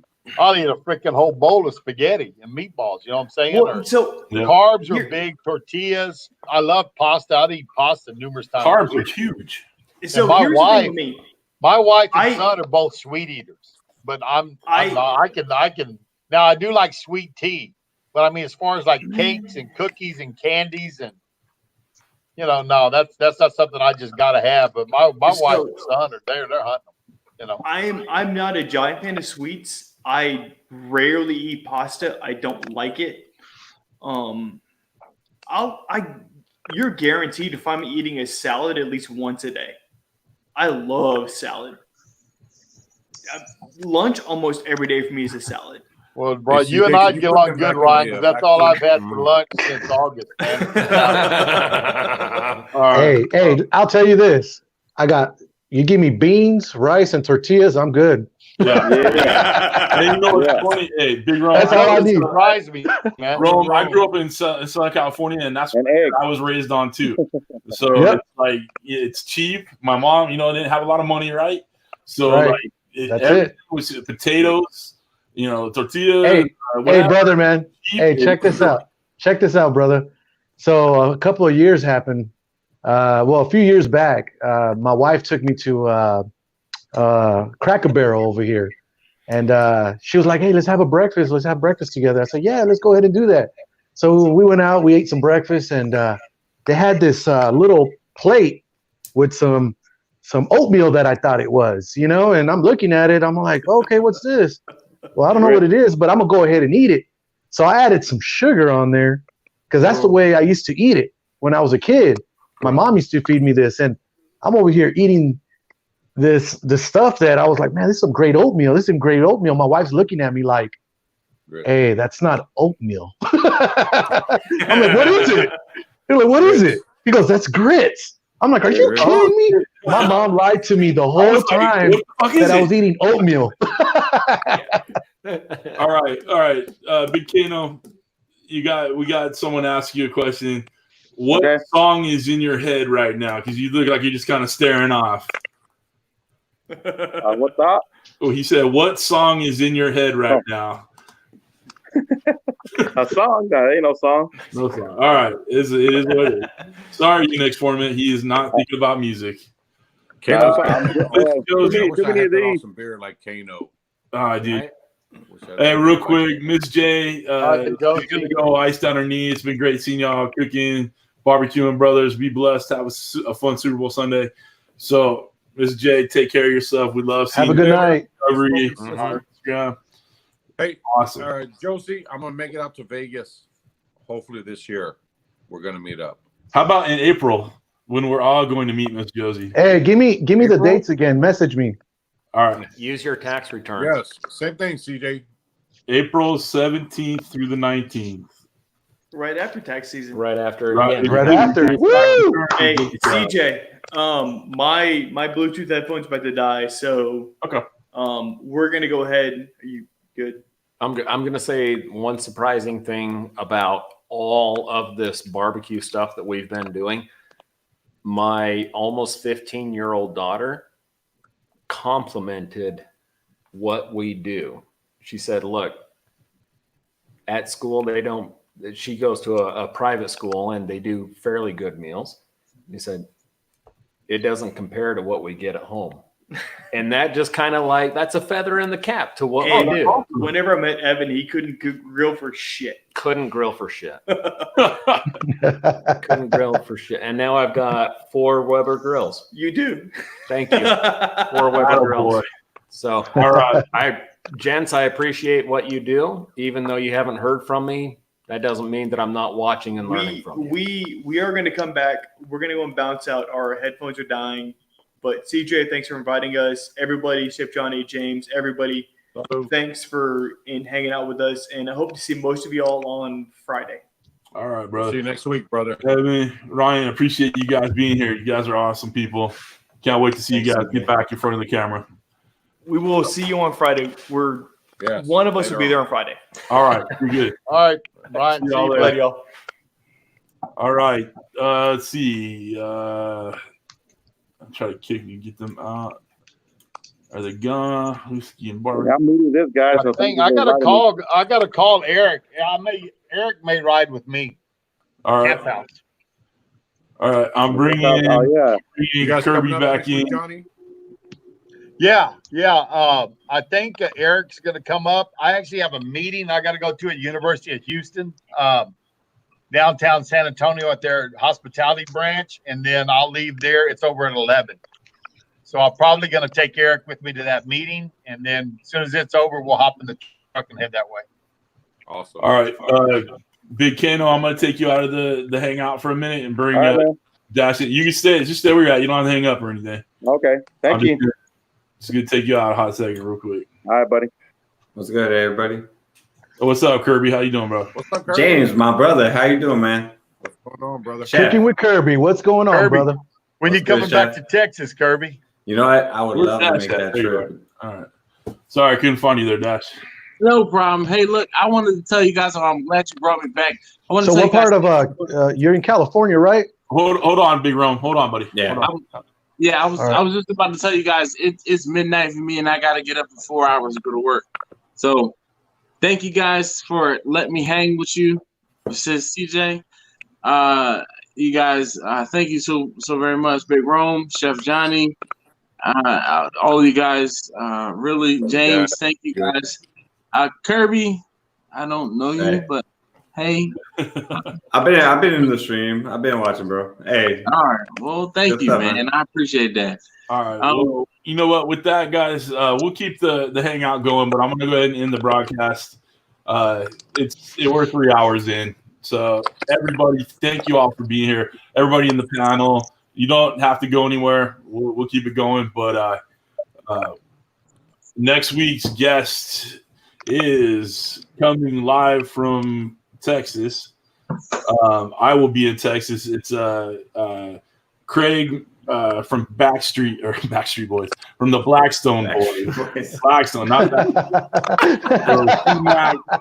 C-Mac from the Blackstone Boys.